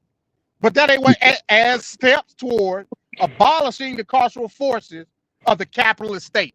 What does that mean, Venkat? Just speak plainly. What does that mean? You know what it means. You know what it means. So we can't sit here and just ignore this shit like it's just some hugabaloo. That's some bullshit, Venkat. But let me read this was smack dab right here in the center. Of course, this got to be the central point. Because without this, none of this shit exists. And that's free Palestine. For a free Palestine with Jerusalem as its capital. See, look, they actually, what they're doing right here, they agitate. They knew what they were doing when they said that shit. Why are we world building? We're worried about world building overseas, and I don't know, man. The United States don't need to be the world's police. I never agree with that. It depends on why we're the world police. But they're contradicting themselves in this thing, though, because they're talking about they want to get rid of bases and stuff overseas, but you want to free Palestine and make Jerusalem the capital. Make Jerusalem the capital. How the fuck you gonna do that? That's war. That doesn't even make sense. That's war. What do we? The message is lost then and there. Like, what are we doing? Of course, they know that's war. Yeah, they know that. I don't want any wars. Right? Like, what are we doing here? Like, this doesn't even make sense. What are we really like? If that's the template that they're coming out with, that's a non-starter. See, so this is bad branding here, and it's always it always conveniently comes off on progressives, and now progressives are going to catch heat for a lot of this. Now, is there some stuff that you could? There's always going to be some little stuff that you're gonna be like, okay, I understand. Or sometimes there's a half agreement, as we've seen, where half of it sounds good and the other half is bad. Or sometimes there's just, okay, that's good, blah, blah, blah. But who made these guys to be all king of niggas to even think that any platform or agenda that they come up with is meaningful or substantial? It doesn't mean anything because, again, they don't got no power. They don't got no nothing. It's no different than Project 2025, really, where they were just saying a bunch of stuff. And it was a very easy way to rebuke Project 2025, right? Don't vote Republican. Because they said they were going to use Project 2025. If Trump failed, they would use it on the next one and the next one. So you send a message as a voter, we don't want this crap, and you vote against them until they bow out. This is the same thing with these jackasses here. You're right, Venkat, but the problem is, and the issue is, you don't want to make a distinct correlation between the two, and that's the problem. That's the problem. The fact that you don't believe that it's a correlation is the issue, and that's what me and Ricardo was talking about. Because this shit is like mirror images of each other. To be honest, you know what I mean? And to think that this is just like something minuscule. No, we seeing what's happening. Now again, like the media may be portraying it in a certain light, but that's what the media is supposed to do. So but we live in the age of the internet where you can look up whatever the hell you want to look up. So the thing is, and I talk about this all the time, how the Democrats got to be perfect, how the Democrats have to repair damages from past Republican administrations. and they spend a lot of time, energy, and effort. And then at the end of it, they get blamed for when things go bad. So now the Democratic Party has gotten to that point where, well, damn, why are we putting in the effort to fix things and do this and whatnot? We're going to be just as flawed as the Republicans, because why? Nobody held them accountable. Even we can't even get through talking and hearing that Trump did this, Trump did that, and then we just brush it off because the training wheels are on all the time, every time. And that is the biggest issue, because it's creating a situation where now that the Democrats, if they become less than, because all these people have been complaining about the Democrats for decades, they're too weak, they're too this. So when the Democrats now go down a notch or two or 10, and now does that mean that we need to force the Republican Party to now start to govern properly, to have actual policies that benefit many people, not benefit a few? They can keep doing. So then what we'll they're have doing both sides just sliding down. And we'll hell in the handbasket. But the reason both sides are falling down, it always comes back to the voters and the citizens of the country. I don't disagree with you. So it's very easy to blame a Democrat, but at the end of the day, you didn't hold a politician accountable. And when you let them know that if I rape somebody and I don't get thrown out, I'll be good, then they're gonna keep doing that, and they're gonna do more stuff. So basically, you're saying our descent into hell is basically futile. Like it's gonna happen. Because I stopped blaming politicians. I blame the voters now. I agree. I agree with you, Venkat. You're not saying nothing wrong here, but at the end of the day, as an informed voter, if you ain't doing shit about it, you just as culpable to the fucking crime. So at the end of the day, who are you gonna vote for? No. So I'm a Democrat, right? And when I vote, and let's say one of these dingbats are on my ballot in my area, in my state or whatever, and I will look at the platforms with whoever they're running against or who they're running, against in their race, and I will then make a decision on what the hell I want. I don't want this. Why do I want the Senate to go away? That's just ridiculous. So let me ask you then, Venkat. Now I'm gonna put your ass on a tightrope. Go ahead. Let me ask you then. These are the people that are either pushing, have vetted, or have endorsed the progressive wing of the party. That's just a fact. Yes. Whether you like it or not, that's just what it is. So the policies that you want are being funneled through these people. Facts. So now you at an impasse. Venkat. Not really, because there's, again, just like with MAGA, right? You could have people that want certain policies that MAGA just co-opted, right? Because MAGA is really not Republican, but they co-opted the Republican Party to get things done the way they want to get done. But that doesn't mean that the Republican that doesn't agree with a MAGA policy or MAGA position, that doesn't mean that they're irrelevant. You just no, you're right. You're right. But I'm telling you that the agenda is going to be that quote unquote establishment Democrat is not pushing progressive. That's just a fact. It ain't no way that you can finagle or get around. But what I'm saying is, like, when they have like 2-3 people in the race, and they may have that establishment fence riding Democrat, yes. And I don't like them people. I don't want to vote for them people. So you're gonna throw your vote away for the no name that's not gonna get nothing but a couple of thousand votes. That's what you're saying. No, I mean, are you gonna vote the couch? Let's just keep it real, Venkat. Let's just, I'm gonna vote. I'm gonna always vote for the best option or the most realistic option that I can get. That's admirable. Yeah. But it's not realistic. Yeah. You know that, and I know that. You know that, and I know that. Look at these races. What's going on right now, Ricardo? We're talking about like Abdul Al-Sayed and Haley Stevens in Michigan. We're talking about races. What's another lefty loony race going on? Maine. Y'all mentioned Maine. The Troy Jackson guy.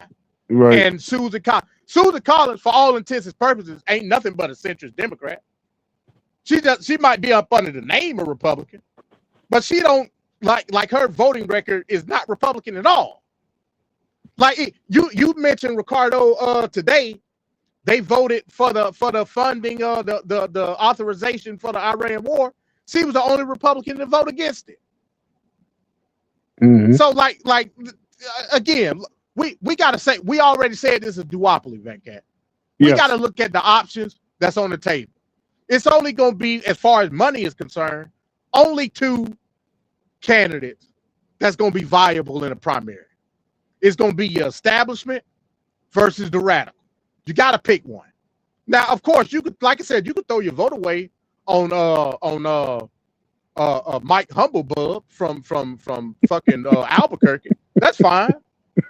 I mean, technically you're voting and he on the ballot, so do it. Yeah. But you know he ain't got a snowball chance of hell to win.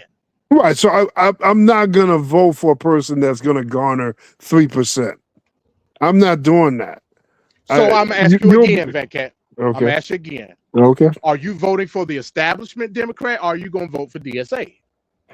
I gotta see the platform. Because, I'm showing you the platform. no, come on, that you MD. Now you know Now, it's gonna be fine tuned to like a district or so, but they still gonna be pushing this shit when they go to Capitol Hill. I'm telling you that now. I'm telling you that. all these so-called DSA people may not all be in line with everything that's all on that platform that they're showing. Venkat, if you believe that shit, man, like I always say, you know I'm a real estate agent as No, well. God. I got some prime God. beachfront property Oh my God. on the Vegas Strip right now that I can Yeah. sell to you if you want it at a discount price. If you believe that shit, look at these lefty loony people. Matter of fact, we done with this. Let me play this next video. Cause like I said, ain't no sense to be talking. It's just not. You got anything else on this, Ricardo? No, Sariba. Okay, let me play. Cause like I said, Venkat want to hear this shit out the horse's mouth. So that's what I got to do. That's what I got to do. Let me play this next video here. I am a communist, and this is what I want to fight for. As a communist who does, pro-Palestine organizing. I mean, our goal is liberation. Our goal is communism. I think we can transform DSA into a revolutionary and practical organization. We are revolutionary socialists who believe in the working class and believe that is in desperate need of a revolution and thus needs a workers' party with an internationalist and anti-imperialist purview. And we believe that DSA is the best method to achieve this. At the end of the day, are like, yeah, we're in DSA because we believe that DSA, whatever it is, can be the vehicle for socialism here. I think DSA has retreated on abolition somewhat. Like 5 years ago, we had Zeron tweeting, "Queer liberation means defund the police." The type of Trotskyism I adhere to, and I think the type of Trotskyism Trotsky actually argued, it says we recognize these problems and we defend them anyway. We must be willing to meet the challenge of building a member-driven mass organization that can harness the revolutionary potential of the working class. I first joined DSA at the end of 2021. So when I came to the US for grad school, I got involved in Students for Justice in Palestine. And then after I graduated, I organized in the New Haven community. And that internationalism is key to change for us as socialism here in the United States because it helps us see what's possible. That DSA has remained one of the only coherent poles of resistance to both fascism and capital in the United States. We are only going to build ourselves into a fighting party by ensuring that our electoral work and our independent working class organizing are working in concert and are strengthening each other. We are fighting to dismantle these policing structures, but ultimately we have to be ready to take control of our neighborhoods, to fight for our neighbors. If you're a cop or Zionist, stay the fuck out of DSA because those are the two criteria that we actually don't allow. So when we say we want a vanguard party of professional revolutionary cadre, we're talking about organizers who are on the front lines of labor struggles, tenant struggles, and so on. It is so important that as DSA, we are developing organizers who can look at the conditions, figure out what exactly is the pressure point, what is that weak point that we can push on to help start breaking capitalism down. And it's working. Okay, so you may ask yourself, It's a no for me. Well, you may ask yourself, well, MD, these just a bunch of whole people babbling. Well, you're correct. They babbling. They're on StreamYard. You're correct. This was the video. Now, you may ask, where did this video come from? This was the introductory video that they played when they did the DSA platform reveal. They live streamed the whole fucking thing. Yeah, well, So it ain't just like me just getting a whole bunch of shit. This is their video that they played as the introduction to reveal the policy platform for 2026. So well, I don't know what else you want me to do. they act well. First of all, some of them. Then I couldn't tell if they were a man or a woman. The other thing You had a couple of trannies in there. You did. Yeah. And then the other thing is like we don't allow cops and somebody. I'm thinking to myself, okay, so why are we profiling on them? That's no better than what's been happening. It doesn't make sense to have and again, it might not even be the platform. There's so many people, they're just proclaiming a platform. Nope. Can't let you do that. Can't let you do that. Go ahead. Because you're incorrect. I have the source of the video. I can link it to you. Yeah. Where when they did a whole reveal of their policy platform. Matter of fact, I already linked it. I linked it in the group chat. Maybe a few days ago or maybe last week. It was one. They had a star-studded cast. Different people were joining the live stream. They had Emma Vigeland on there. They had Anna Kasparian on there. Many other streamers. It don't matter what you say, Van. I'm telling you. So no, you're incorrect. Is what I'm telling. It ain't just a bunch of humbugs. No, but what I'm saying is the guy was just talking and saying we don't allow cops. If I'm a cop, which is a working class person as well, that just makes a certain salary. It's like they're not a billionaire. Obviously, you gotta follow context. We just literally saw on, and it's still up on the policy platform placard that they want to get rid of the police state. I understand that. But okay, what I'm saying is like it's like an all or nothing mentality. There are aspects and elements that people are all for. They're not about all that extra stuff. And the extra stuff could be the Palestine stuff and all that foreign policy garbage and all the getting rid of the Senate and these weird things. But they may agree with the policies that are better to improve the life of workers and worker protection and worker pay and stuff like that. So how do you get rid of the other stuff then? You weed them out. You weed them out by the primary process because they got to go up against somebody.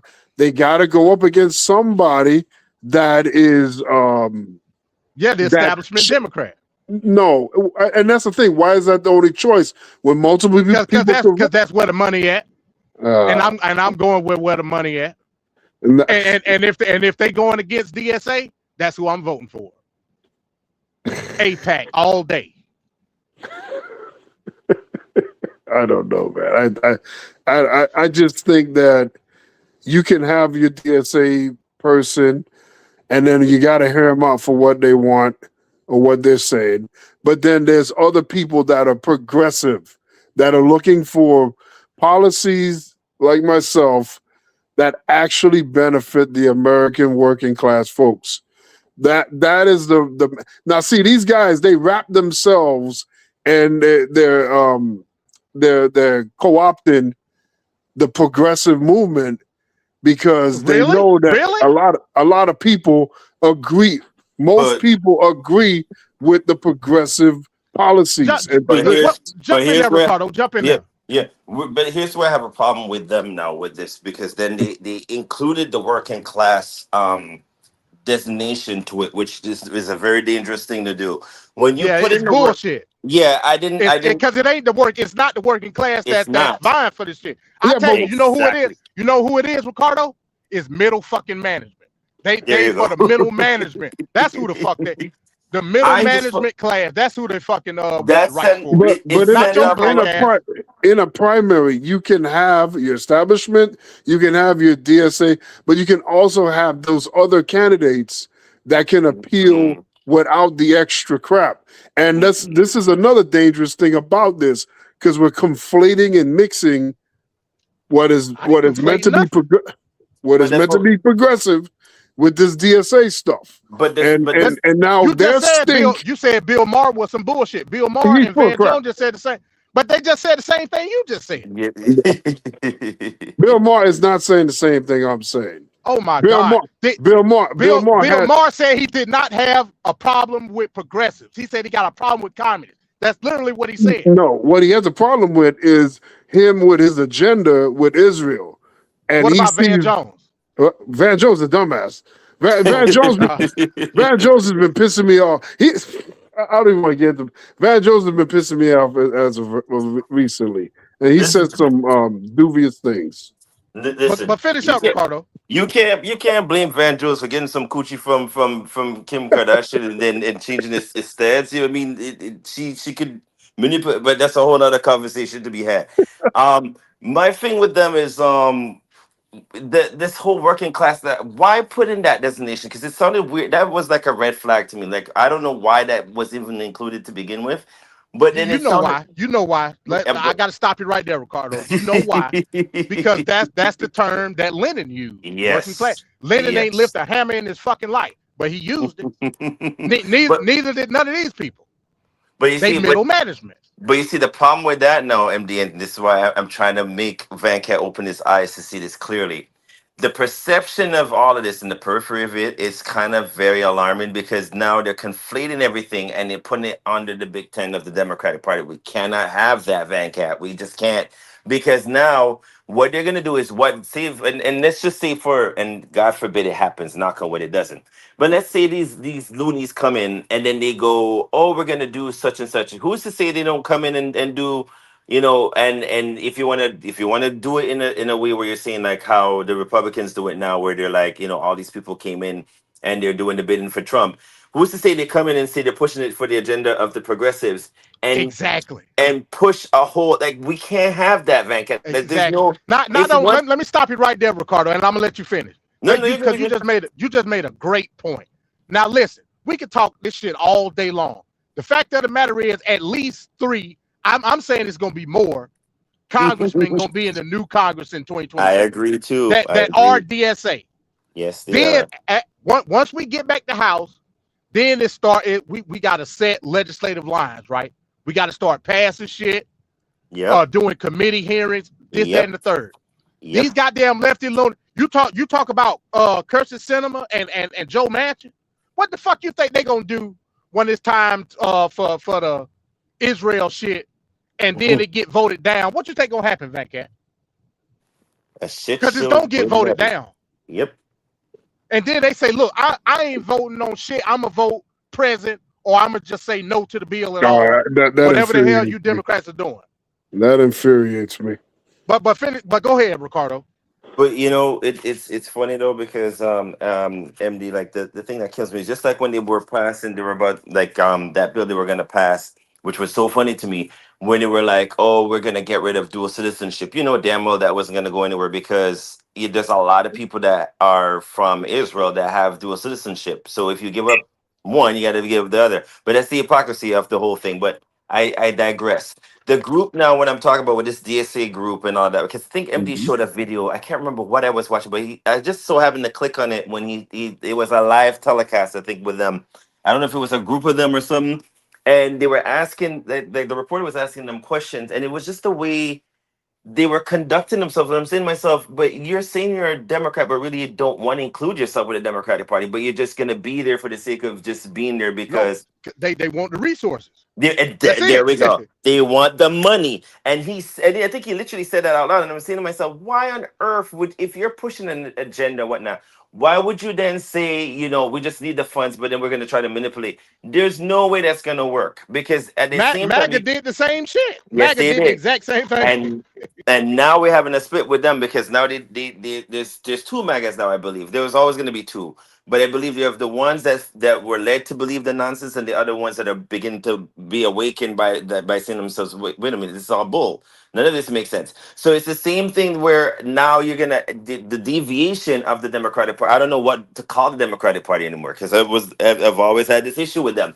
They just seem to be so confusing at times. When you're pushing an agenda for whatever it is, the cause is, whatever it is, you put it into one thing, but then you have the progressives. I don't know if the progressives are Democrats anymore. I don't know if the old school Pelosi's, because she's not in the party anymore, but you have the old school sets of people that are there, the old heads, or the dinosaurs, if you want to call them that are on the other side. But I'm like, the clash is there, and it's always been a clash. But the problem now is these idiots that are coming and call the DSAs, they're the other side too, that are coming in there and saying, oh, but we don't want nothing to do with the Democratic Party, but all we want is the money. Once we get the money in, we can manipulate, go in and change the bills and blah, blah. We don't want people like these on the committees that we have. We went to the Marjorie Taylor Greens when we had the MAGAs. We don't want these people, which we don't know their whole agenda, to come in now and then try to, what are we doing? What are we doing here? Like, this is lunacy. I don't know if I could even take the Democratic Party serious. And this is my problem, Venkat. I want you to see it from my periphery.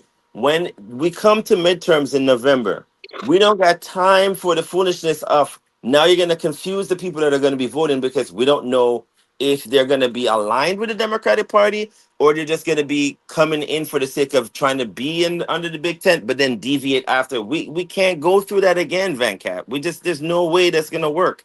Checks and balances. We got to go through that. But with these morons and what they're trying to make Israel, make Palestine and Jerusalem, and this has nothing to do with that. That has nothing to do with anything. And none of these bills and initiatives that they're trying to push when they come into power is going to work anyway. So it's kind of like a catch-22. So what are we doing? Kick them out from now. Like, I don't understand why Bernie even decided to hop on that train of like, oh, I'm going to push. I got to hear from Bernie. And Mandani is just as bad. That's the X factor. That's the X factor. And Mandani is just as bad. I was so disappointed with him too, because I'm like, it's one thing to bring him in, but it's another thing where he's and don't put it past him, Venkat. He's powerful because he have 4 people that he's already got into power. Exactly. Who else are you gonna like? This influence is there. That he's the mayor of the largest city in the entire United States. New York City as well. Close to what? 14 million people. New York City isn't larger than. It is Venkat. New York City is the largest city in the largest country, city in the U.S. It's always been, Venkat. It's always, that's where everybody goes when they come here in the U.S. When they come into the United States, they want to go to New York first. It's always, that's why we have Statue of Liberty. Right. And to Venkat's point, he said he got to hear from Bernie. That's how I know you're not politically in tune. No, I want to hear what Bernie has to say. Bernie has been and has endorsed all of these people. No, not all of them, man. Bullshit. Not all of them, man. He has, indeed, literally is like. I want to hear Bernie in a sit-down interview talk about some of these political stances and policies, because I don't understand the Bernie Sanders that I know. I don't understand some of the other stuff. Has Bernie ever talked about abolishing the Senate? That's what I'm saying. This stuff feels like it's out of left field. It don't matter what he done talked about. It's about who he endorsed. He endorsed these people. It's probably a political reason why. Oh my! But God. I would really like to hear an actual sit down interview with Bernie. Every once in a while, Venkat, you got to come off your meme throne. Oh, come on! And you gotta catch up on some actual news, my man. No, because this is known already. No, man, he hasn't had an interview explaining. In a lot of ways, you could say by way of Bernie, all of this shit is happening. That's I know it may upset you. I think I just heard a clap of thunder as we speak. I know it upset you, but it's just a fact. Sorry. I mean, I get your sacrifice later on. As you meme away in the group chat, but it's just true. It's just true. This is Bernie's war. I'm gonna just be honest with you. It's his war because he know he old as hell. He ain't got that much time left. He don't got that much time left, and he'll see all his premonitions and past virtues of achievement go through these young DSA people. That's just a fact. What about AOC? See, I'm glad you mentioned her. I think AOC. I think she's in a state of mental turmoil, and I'm gonna tell you why. Throughout the years, I've seen AOC mature as a politician. She has. Yes, she has. That's just a fact. Now she did some bullshit last week when she went to Memphis to campaign for that guy Pearson. You know, the Tennessee. What do they call him? The Tennessee 2? The people that was in the Tennessee House when they were doing the redistricting. Yes. She went to Memphis to campaign. She switched up. Man, I should have downloaded that video. She switched up her voice to have like a southern type voice. Hell no, not the juking and jiving nonsense. I was like, what the fuck is that? It was so funny. That's not real, man. You're That's right. crazy. But in a way, it's being a politician, because what do politicians do? They pander to people. Yeah. She damn sure pandered. Not Ricardo, like you said, she was shucking and jiving. Oh, I'm like, what? I was like, what the fuck is this? But I got to be honest. I have seen AOC grow as a politician. AOC came into Congress, essentially DSA. That's just a fact. But once she got on Capitol Hill, she said, "Oh, I can't move the same way I did in New York." No, that's not what happened, MD. What happened is she clashed with Pelosi and the dinosaurs. And they G-checked our ass. Yeah, and they had to put them in check. She and Oman, I think it's Omar or whatever her name was, from up north. Yeah. Well, yeah. Ilhan Omar came in the next Congress, though, right? Right. I believe. That's when the whole squad and all that shit came. Right. Next and Congress. they all came and talked about, we're going to change up stuff and we're going to be the new school. Pelosi G-checked her. Yeah, and she was like, hell nah. And Pelosi was like, who the hell y'all talking to? Like, we were here before y'all. You gonna fall in line or we gonna put you in line. And basically when she did that, it created a clash, but they all fell in line because remember they had to do that vote and whatnot, and they all decided to vote together. So I agree with you, but still, that I don't take away from her maturing as a politician. No, she has, and she has matured because of the whole when they had the July 6th foolishness. When they stormed Capitol Hill. So I felt like she changed during that. January 6th. Yeah, sorry, I said July. January the 6th is when that happened. When she went through that ordeal, I think she had to mature a little bit. So she kind of got the sense of what it was like. And she was like, oh, hell nah. So she acted accordingly. She changed. Yeah, she changed a lot. She acted accordingly. But I don't know what would happen when she like boasted her numbers in the I don't know. But I'm not gonna put that on AOC right now. Go ahead.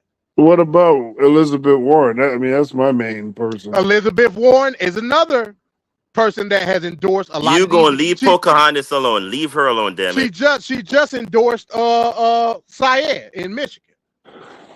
So she's another one. But and again, she got one foot in the grave too. So she like, they passing the agenda on to the next generation. Which you're supposed to do anyway. It ain't nothing inherently wrong with that. But at the end of the day, what I'm telling you is, and call it for what you will. That ain't my argument. The fact that we just gonna like wave this off and brush this away as if it's like not a thing is my issue. And it's a lot of people doing that right now. And I think they're being disingenuous based on the fact that we saw this exact same thing happen to the Republicans. Like, again, that's not to say that we shouldn't be fighting the Republicans right now. We should. But we shouldn't have to fight lefty loonies at the same damn time. Shouldn't have to do it. I don't think that they're going to make... Because progressives in large have gotten a lot of blame without any of the power. The way that this is being presented is if there's going to be sweeping DSA people coming into Congress and the Senate this November, and I But don't to see think that. that they can't be a disruption is Nah, I also. don't care about the disruption. The Democrats earned that. What do you mean you don't care about the I don't care. disruption? I don't care. They shouldn't be in this situation now. It's their doing. They wouldn't have a platform to be able to make that approach to the American people now. So you telling me if you the don't Democrats have an were issue? on their game. You don't have an issue with Democrats, with DSA in Congress blocking legislation that only needed a couple of more votes because of Palestine. You ain't got a problem with that. You are talking about a future scenario that is not existing right now. I am talking. We got at least 4 people that are surefire going to be in Congress next year. Surefire. It's 3 alone in New York. 3 alone. Ain't no fucking Republican winning them seats. They already won the primary. So we got at least 3 in New York. The other one is and by the way, she's fine as hell. That East African lady in Yes, sir. in She hella Denver. fine. I Yes, think sir. Black Kiros. That's 4 right there. Yes, sir. So you got at least 4 seats that ain't gonna move if Palestine ain't on the table. I'm telling you that right now. They're not gonna move. I don't give a fuck what's going on. So you telling me you okay with that and Democrats deserve that? But you're okay with that because you're against mob rule, and you love the fact that a minority is able to steer the ship in a completely different direction. You're okay with that. I'm against mob rule because I'm pro-American. Oh, I'm trying to understand what's going on. Stop it! No, man. I'm just saying. I'm not worried about these guys. And again, the dilemma is really 2 fronts. It's establishment Democrats that are worried, and it's Republicans that are happy and trying to push it more. Yeah, they trying. Why are they trying to push it though? Van? Because Why they want that to be a sore spot for them. So it's know, become an again, issue. Look at the states. First of all, these are true blue states. Yeah. We're talking about New York. We're talking about Colorado, possibly Michigan with the Senate seat. Michigan is a swing state. But again, I don't really count that as such, right? In terms of like the concentration of people, where they at. I should have got this video too. In Michigan, and Fox News played it. Everybody played this video showing and Bernie Sanders was there. Matter of fact, Bernie Sanders introduced Abdul Al-Sayed at the rally in Detroit, Michigan, of all fucking places. Detroit, Michigan, by concentration, is the blackest city in America. Per capita. 75% black. It wasn't a nigga in the house back then. How are you in Detroit, Michigan? How are you in Motown? And it's not a Negro in the building. Clyburn, and I don't even like Fish Fry Cly. I don't even like him. Yeah, that's crazy, man. Fish Fry Cly said, how the hell you gonna have a rally in Detroit, Michigan, and ain't a black person in sight? And he coming out with a full arsenal tonight. He said that told me everything I need to know about DSA, and unfortunately he's right. Where are the black folks at? And I'm talking about the actual black folks back at. And when I say again, I ain't taking no shots. I ain't FBA. I ain't none of that shit. But what I'm saying is, even in the video that I just played, they had the black guy with the pride flag in the back. That's a weirdo. I'm talking about actual black people. MD is on a roll tonight. Where are they at in within the quote unquote progressive movement? Where they at? But you see, because those are the actual people that's breaking their back in the workforce. Where they at? Yeah. Well, you see, now, I ain't talking about middle management Negroes. Go ahead, Ricardo. No, I was gonna see. This was the problem too, because now remember the LGBTQ element of P crew was like saying they, we're like the black people. We're just the same. It's the same experience. So now they conflate and put everybody. I'm assuming everybody in DSA is almost the same, because now you have the LGBTQ NMNOP crew, and then you have everybody else tangled up into the socialism aspect of it, and then it's too much. I don't know where it now, because then you see this is the same argument I have. Representation matters, but how are you gonna appeal to the mass black vote when you don't have nobody black in the crowd? Like, that's a little bit of a, like, that don't make sense. And then again, the arm of the Democratic Party, isn't it mostly the black woman vote is the most significant? The backbone, Ricardo, the backbone. Right, the backbone is the black woman vote. So why are we not seeing them in the crowd either? Like, this is where, and this the crazy part about it, Ricardo. That's just crazy. You talk about middle management. Don't nobody represent middle management like black women. They are fucking middle management. Hella facts. And this is the problem that I'm talking about. See, when you deal with liberalism, and I said this in my video a couple days ago, I'm a liberal Democrat, but I also understand that liberalism is a ever growing, ever evolving fight, right? It's always about the person on the bottom of the fucking totem pole. Liberals fight for that person on the bottom of the totem pole.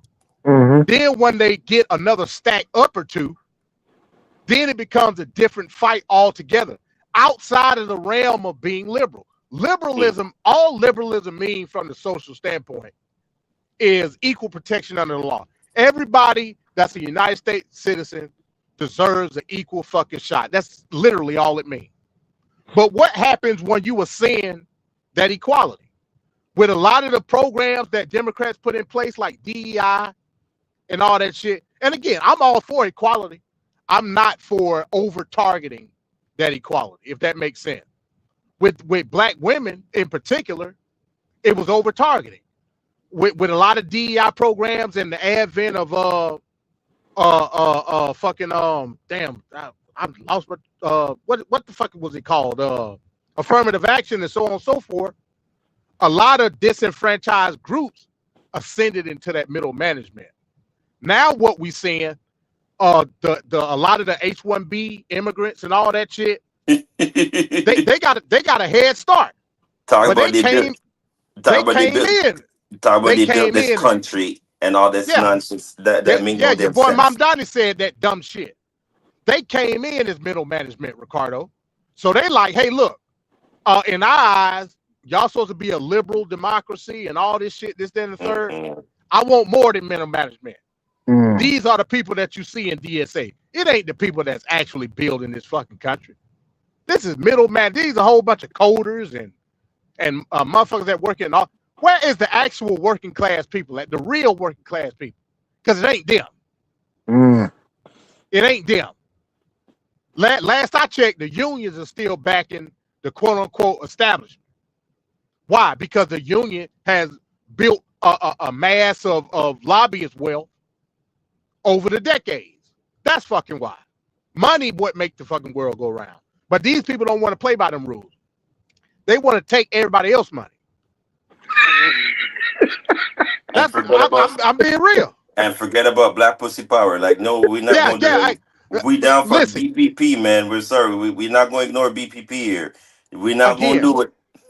y'all don't go into the dirt like I go into the dirt. Vancat made a comment the other day when I was putting some stuff in the group chat, telling me to stay off Elon Musk TV and all this shit. Yep. No, see, the only way that you can like get what's really going on, you got to get in the dirt. See, Vancat not willing to get in the dirt like I am. I'm telling you to stay off for two reasons. One, I can't hear nothing on Twitter. It's just videos with no audio. And two, I'm not supporting Elon's platform. Yeah, because you're the meme god. Meme god, you don't talk through or hear through regular media. The memes speak for themselves. So that's what's going on with that. But on Twitter, the amount of racism and anti-blackness that I done seen, not coming from MAGA maniacs, coming from lefty loonies, has been unfathomable. the last couple of weeks. I just got to be honest. And if you think these DSA motherfuckers are not anti-black, I don't give a damn what weirdo black people they got in their organization. Everybody got token Negroes. Everybody. Facts.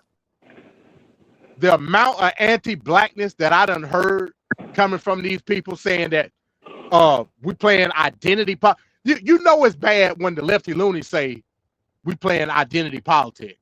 You know it's bad. I'm like, hold on, wait a minute. Y'all supposed to be the progressives. Y'all supposed to be the number one advocates for equality for everybody. But it's not about equality for everybody with DSA. It's about class warfare. They don't give a fuck about your race or your circumstance in this country. They don't give a shit. They gonna get you Medicare for all and affordable, because they want your ass to be well fed, well clothed, and well maintained so you can keep working. Because they middle management and they're gonna be over your black ass. That's what's really going on. No more or less, just like like Lenin said during Soviet Russia. Same shit. Lenin wasn't no fucking worker, but he was gonna oversee your Slavic ass. That's for a fact. Until you die. But you see, it's sounding similar like how they did the whole sanctuary city things when earlier in the whole Biden administration, where they were like, we're gonna take all these people in, and then the message started being painted like the crime went up and all this stuff. It's the same exact playbook. But my thing now is with this is that the messaging is crazy, because if you're gonna deviate and not include black, again, you can't ignore Black Pussy Power here, because they've always been a part of the whole, the backbone of the Democratic Party. You can't ignore the black men voting either, because now you're finding they're finding themselves being pushed towards voting for Trump and the rest of them. So then now are you just gonna say you're just gonna go for the Latino? Because based on what MD is just saying, and he does have a valid point, they don't care about your they're just clear about the main objective is to get classes. You know what I'm saying? So what I'm having an issue with is representation matters. So when you start saying you don't need me anymore, then I'm not going to be voting for you. So then where do you then want me? You can't get mad at me when black men stop voting. You can't get mad when black women stop voting. You sure as hell can't get mad when the rest start. You know what I'm saying? Because then now you're going to say, oh, but the Asians are over here. And then you have to include, well, who are the Asians? Is it the Indian? Is it Japanese? Middle management. It's middle crazy. Management. We're deviating, and we're deviating too far, my dear Democratic Party. I need y'all to get back into the center of things and figure out where you're all going, because right now this is not looking good. Not from the angle from where me and MB is looking from, and I'm sure as hell hoping that Venkat see from our periphery, because this is a wake up call. We only have a couple of months to go for November. I've never been more shocked in my life to see what it's going to be. This is crazy. They got a word for it, Ricardo and Venkat. They call it champagne socialism. You got all these well-to-do in their country, upper class elites that come to this country or either first generation were born here. These people didn't come from no squalor or no shit like that. These were well-to-do immigrants that came here, like Hassan Piker and all these people. Ain't got shit else to do. Like I said, you got to understand, we live in the age of enlightenment. Political prophets usually are born within these time periods. Because I was sitting here to fight shit like this. That's my sole purpose on earth, is to fight the tyranny of the collective. But you also got the collective that were born in these age of, we live in a technological age, Ricardo, where information is at our fingertips. And people that already got money, all they do is disseminate information all fucking day long, and they become enlightened, either good or bad. It really don't matter. Well, they got all day to come up with the shit, and now we got this whole thing where they talking about workers' rights, and the government should be the one providing your health care, and you should have a government house, and all this type of crazy shit. But these people ain't come from none of this shit. But again, it's everything. It ain't nothing new under the sun. Nothing fucking new under the sun. All of these concepts happened long ago by essentially the same people, not the workers, the actual workers, middle fucking management. That's just a fact. You know, you talk about Bernie Sanders. Bernie Sanders, what he tell you on the Breakfast Club? We ain't concerned with reparations. We worried about economic equality for everybody. That is your reparations, nigga. Yeah, that's a horrible answer. Yeah, that was really bad. Bad optics back then when he said it. They telling you what's going on. Call. Can you hear me? Yeah. Yeah, you're clear. You're clear. Okay. Yeah, they telling you what's going on. So like this, they don't care about the specific circumstances of specific people. They do not care. That's just a fact. That's probably the main reason why I can't go with it. Like I said, we can argue about policy all day. That's something that can be discussed. But when you try to take my identity away from me, like in my own fucking country, and you just got here last week, nah, I can't do that. I can't do it. Hell no. You crazy as hell. You got the right on one side want to erase your history. You got the left on the other side just just want to be devoid of it. You see what I'm saying? All this shit is mirror images of each other. I can't do it. If you go say one thing about Trump and MAGA and not say something about the other side, the correlation is like clear as day.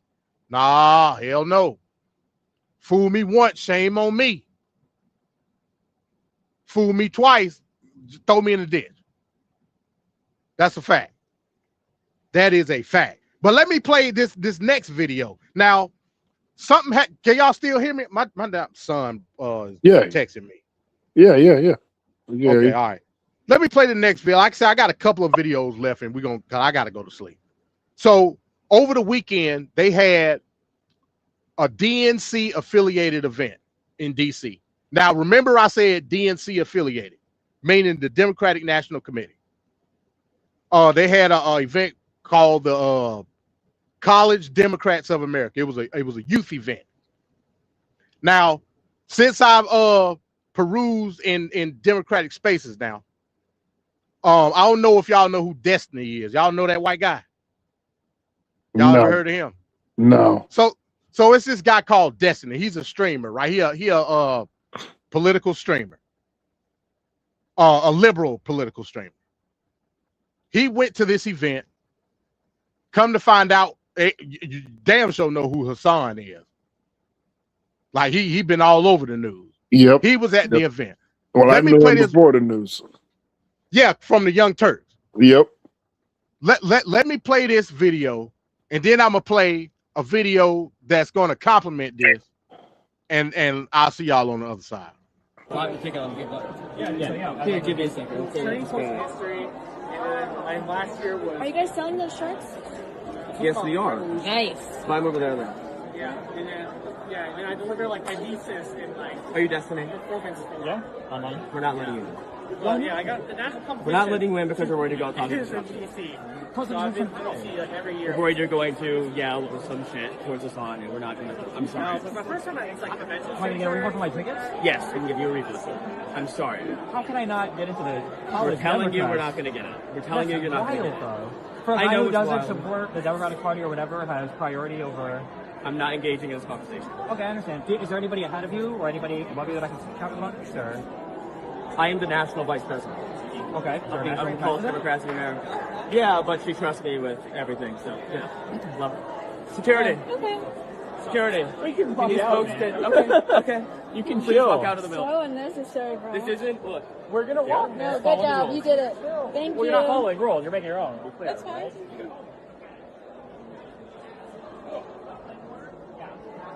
Oh.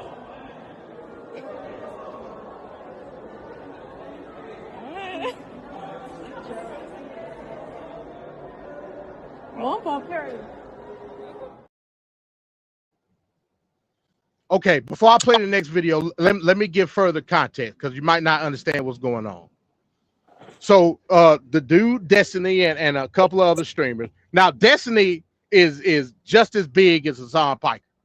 He's a liberal.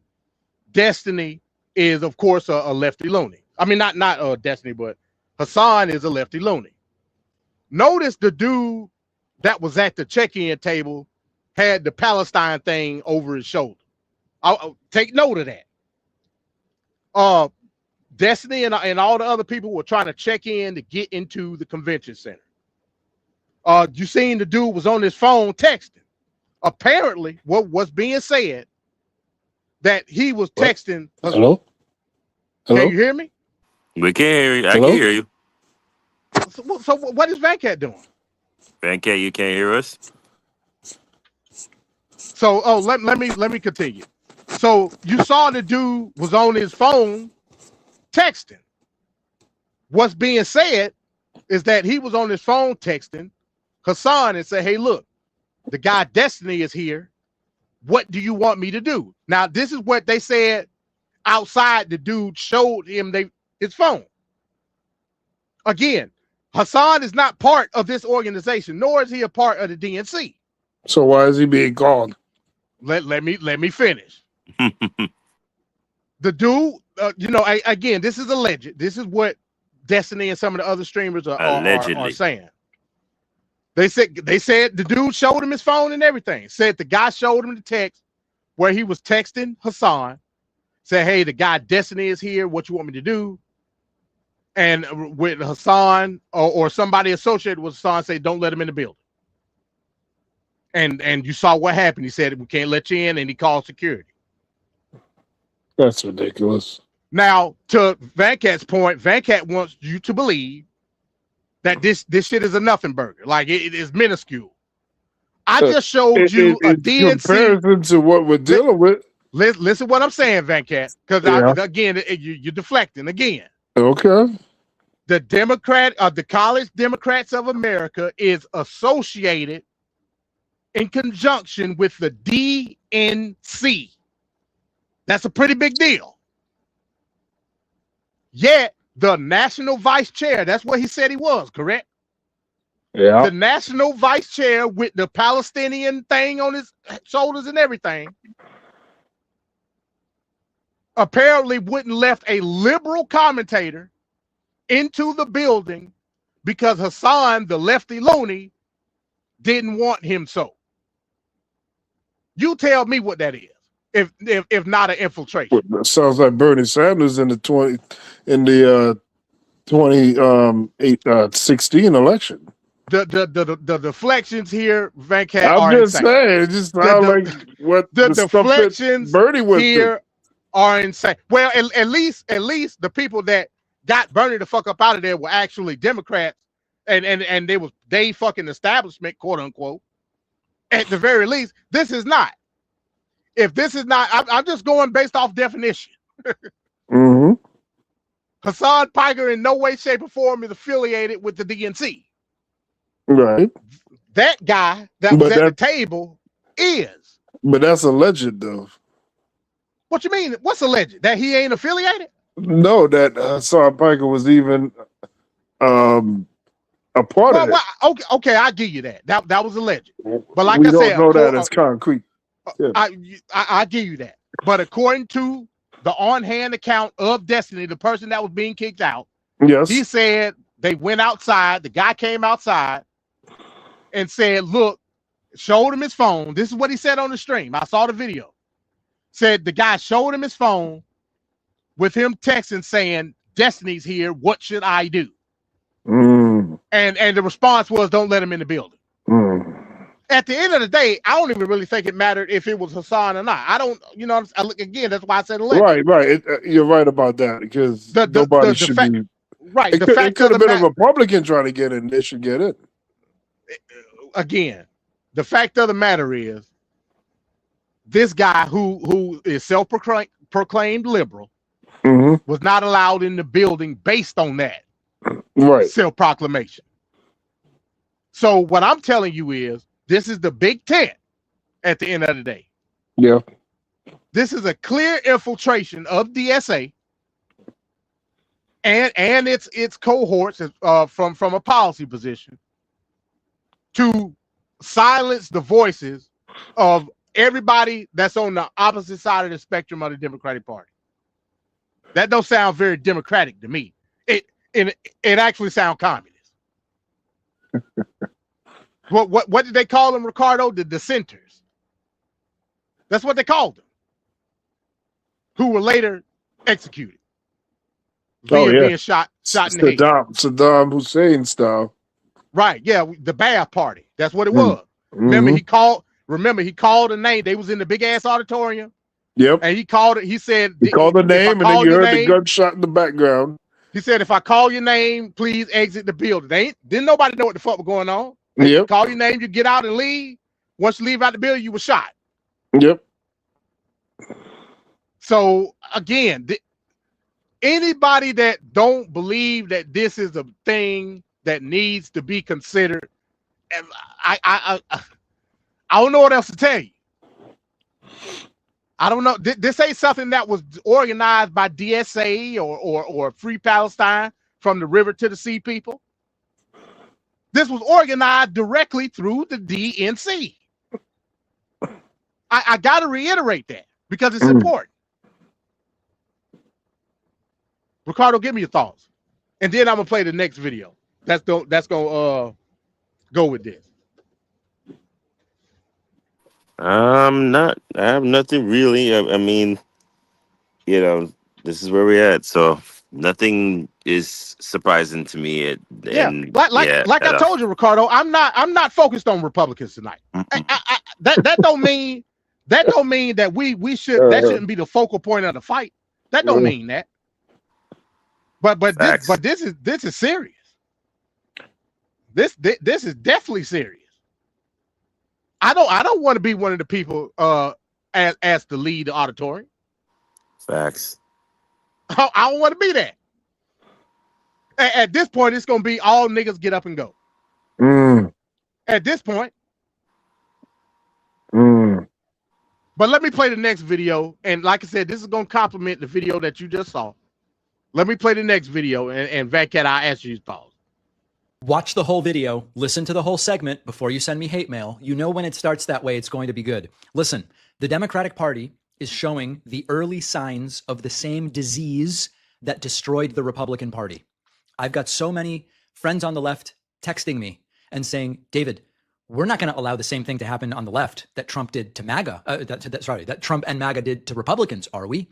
Republicans, back in 2010, their leaders laughed at the Tea Party. Conspiracy theorists, they're far-right internet trolls, they're not going to do anything. And then the Tea Party took over local organizations, threatened primaries, built their own media universe, and eventually were part of a process that gave us Donald Trump. The left and Democrats can't make the same mistake.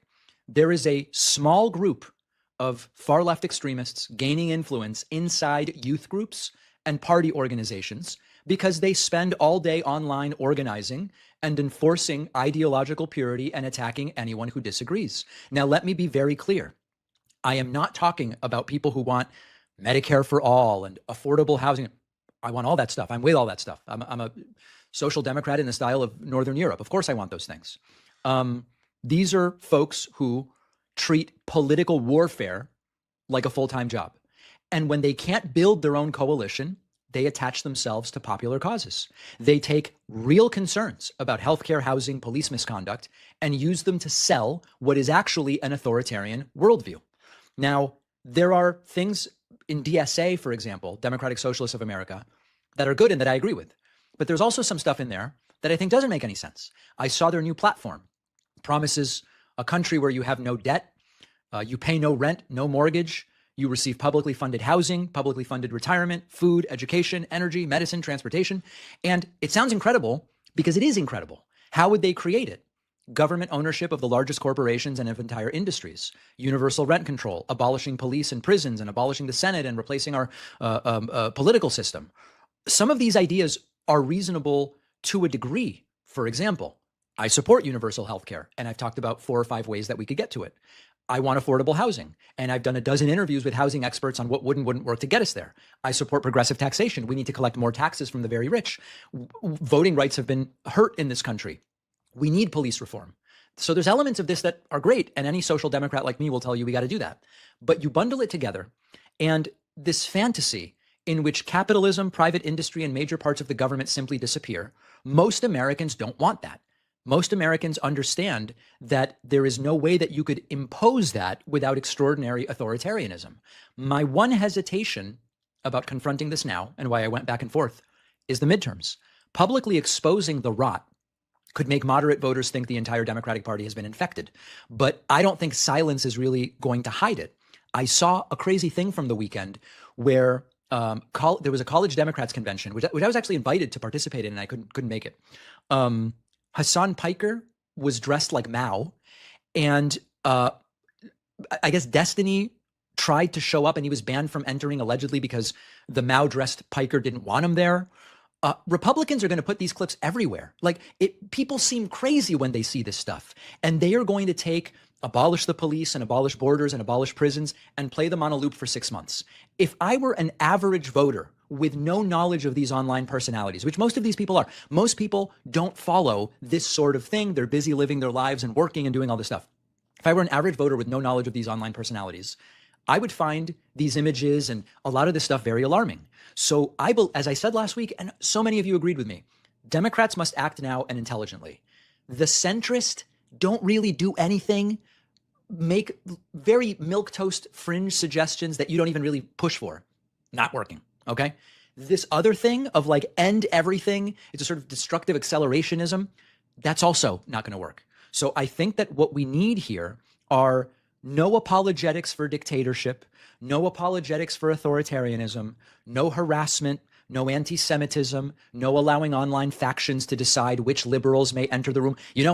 What would I even have been allowed at that college Democrats thing? They invited me months ago. I don't know. I mean, I couldn't go, so we didn't find out. So we just need normal people to participate, join local committees, attend conventions, get involved with state parties, and let's turn the DNC into something that works. Many reasonable people doing a little can defeat both the centrist do-nothings and the hardcore extremists who would get nothing done. Republicans believed they were going to control the extremists. They were like, we got these people under control. The extremists took over the party. Democrats can still prevent that outcome, but we've got to get them to get things under control right now. I've said before, I've never been a Democrat. I don't care about the Democratic Party beyond who offers the better candidates, and usually it's Democrats over Republicans. But we've got to make sure that we don't allow that party, if it is the vessel, at least for now, to something better than what Republicans are offering, to be hijacked. This is about let's include, but not allow any extreme faction to take over. Okay, so again, it took every fiber of my being, but again, I'm adjusting to being a newborn Democrat. It took every fiber in my being to watch David fucking Pakman. I hate David Pakman with a passion. But now I'm a Democrat. So I had to, swallow that throw up and do what I got to do. Let's say Venkat joining the stage. Venkat already on the stage. What just happened? No, I had dropped off by accident and I just came back up. Oh. So again. So I missed that part that you said. You said it took every fiber of your being to watch David Pakman. Why? Because Venkat, I hate David Pakman, bro. But again, I'm adjusting to my new position as a liberal Democrat. Yep. So I had to watch.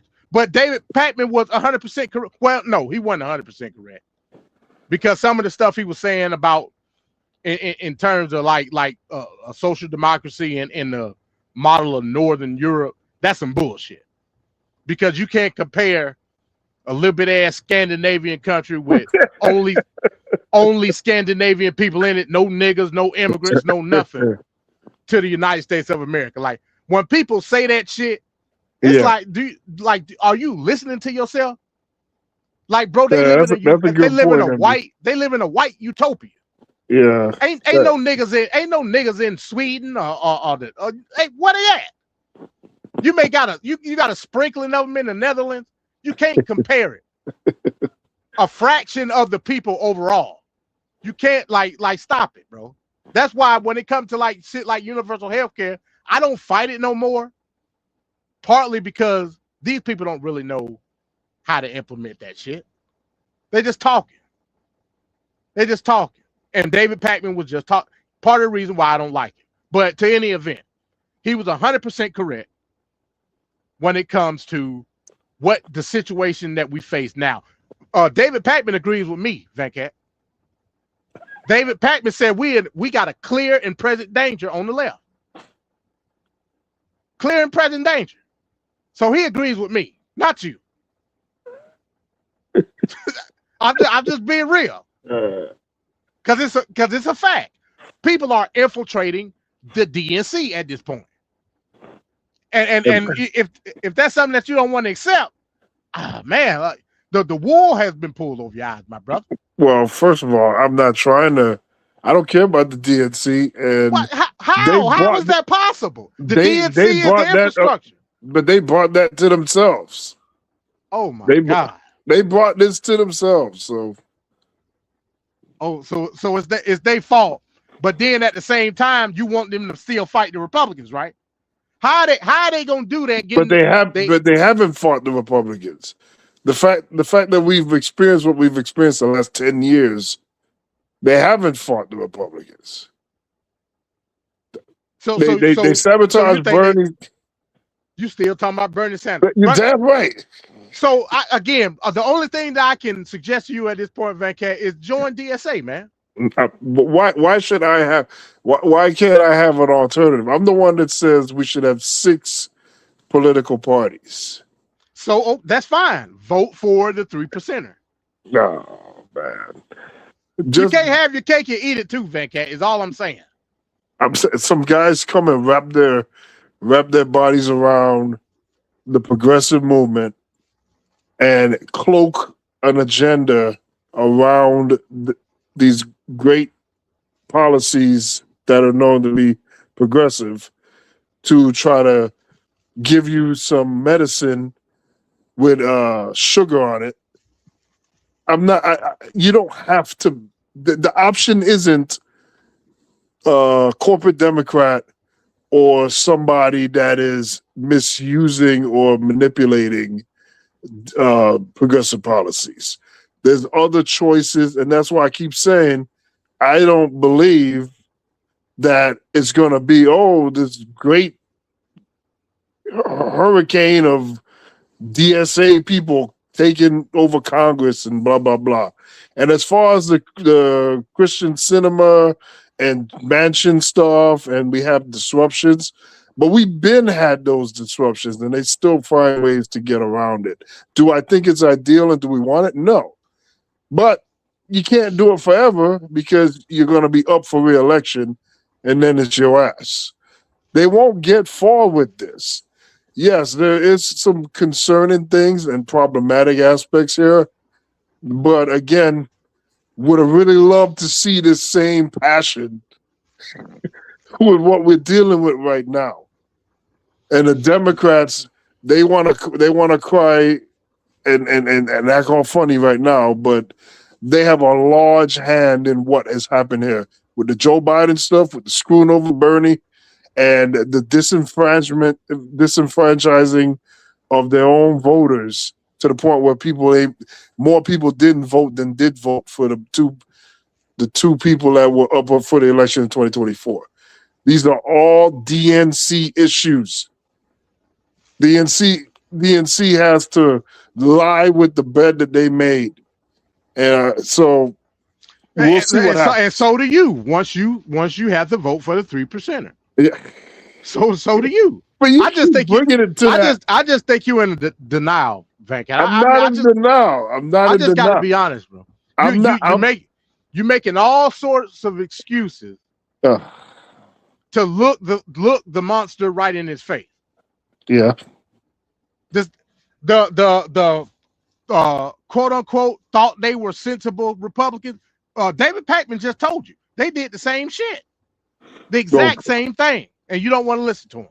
Because, again, the two parties are not the same, and I'm forever stating that. Again, you keep going to the party you keep going to the party because and not looking outwardly. But that's what we're talking about. The parties are not the same. Again, David Pakman just said, "Hey, look, the Republican Party thought that we could corral these crazy ass Tea Party people. No big deal. You know what I'm saying? Business as usual politics with us. That did not happen. It didn't happen, Van Cat. Here we see ourselves faced with the same situation in 2026. Oh, we ain't worried about these 30 or 40 DSA lefty lunatics. They crazy as hell. We ain't worried about them. The apparatus is being formed right underneath our noses, Van Cat. Mm-hmm. Even to the point where it's festered itself within the actual infrastructure of the party. Just showed you evidence of that in the video. And it's still like, if I hear you say Trump again, I'm ending the show, Van Cat. I'm ending it. Because you keep reverting back to that as if it's some type of anecdote for the here and now when it comes to these people. And it's not. It's not. This same shit will be going on right now if Kamala was president. Same exact shit. I can almost guarantee it. Because they wasn't fucking with her either. No, they weren't. Yeah, they weren't. Not knowing. Yep. So this isn't an issue as it comes to opposition. It's not. This is an issue as it involves with espionage, infiltration. This some James Bond shit. So then the voters should see what's going on here, and they should vote accordingly. The only problem is these voters are historically uninformed, and so we got that to go on. But I'm at a point because of the craziness that's happened that we've experienced the last 10 to 20 years. I'm at a point right now where I'm like, I don't fear any of that stuff, and certain things need to happen. It's a process we have to go through. And just let the shit burn. It's basically what you're saying. It's not let it burn, but you can't do stuff that create fire and then be like, oh my God, there's a fire. That's what I'm saying. There's a consequence to everything. So I just look at it differently. And it would be a good thing that, let's say, this imminent threat that you guys are seeing actually gets on the ballot, comes, and then the voters rebuke it. That's one thing. So let the process play out and see where it goes. Yeah, the conversations we're having right now is important because that helps to inform, to give context of what's going on, and it makes people talk, and that's a good thing. But I'm not going to worry about it because, again, one will be, the other is here already. And that failure happened, and to ignore the failure that had happened versus the maybe failure that may be coming. No, I'm dealing with what we have right now, and I'm not giving them a pass by no means. When it's time to vote, if one of them is in my voter on my sheet, I'll make the decisions accordingly. But I'm just saying that process has to happen, and I'm not the fear. It feels like a lot of fear mongering. If anybody can come up with any platform or policy or anything, and it's up to you to slap them down. No big deal. No. I just feel like you diminishing like what the actual situation is. Well, welcome to my world when I felt that the clear present danger that we are experiencing when that was coming, and I felt like everybody diminished it from you're paying too much attention to this, and you're doing. And we're just brushing things off. A big scandal happened or a big policy issue happened, and it's talked about for that day, and then it's swept under the rug. This is who we are. At the end of the day, I was right beside you fighting that battle, Van Cat. I'm not pointing at you. Yeah, I'm yeah, not saying you. yeah. I ain't saying you saying me, but what I'm saying is I'm trying to look at it from your perspective, right? Yes. Because I was right there saying, hey, look, I'm a 2-time Trump, and I'm gonna let Ricardo go after this. I'm a Yes. 2-time Trump voter. Take it from me. I was right there with you. What I'm telling you is, you got to look at it from the perspective of the actual people. Basically, what you're trying to say, and I always come to this, and I don't understand why, but it's like you almost afraid to say it. Essentially, what you're saying is people are dumb as hell, which again, I agree with. I agree with it every time you try to say it, to the point where I'm the one that has to say it for you because it's true. But when we put in the inclination of what people expect versus what people are saying, that's the issue. I can make that same argument from MAGA all the way to Lefty Looney. With MAGA, it was, Trump say crazy shit. He was just joking. He didn't really mean that the Haitians was eating the cats and dogs. All I know is my grocery bill is high as hell. That same, you yourself, Van Cat, is making that same assumption on the left-hand side. Yeah, they said some crazy shit. No, what I'm saying is that I'm exhausted and tired of Americans not taking accountability for their own vote and for the direction the country goes. And how much more time are we going to waste? Because that's really the game plan of the rich and powerful, is to get politicians in office that doesn't necessarily move or change things much. So with Donald Trump in those 10 years, he really hasn't accomplished anything. We've went backwards, then some stuff he's done has been overturned. We went forward, backwards, forward, but we're still in the same circle. It's no real progress. You could even point out that we probably went backwards more with all the rights that we lost under Trump's reign. So we've had that for so long, for so much time. I'm not waiting for Superman to save me. I'm waiting for the people to make a stand now, so I'm ready to see what's going to happen during this election. People are pissed off and annoyed and just mad right now. And they've had their SNAP benefits taken. They had their job taken away from them. They've had all these things change under Trump's administration. And it's in your face. He's even come out on TV and said, I don't care about the plight or the struggle of the average American people. I'm thinking about Iran and blah, blah, blah. He went on national TV and said that. So with all this stuff that's here, if the United States voters decide to continue on with that path, I'm just not there no more with man, I gotta be this way, I gotta be that way, I gotta stop this, why? What's gonna be, it needs to be. So if it takes a bad turn, that's a bad turn we obviously need to go through. Yes. If he dies, he dies. That in a nutshell, that's what. Yep. That's what he said. It. Ricardo, go ahead. Before you go, Ricardo, I got the picture up.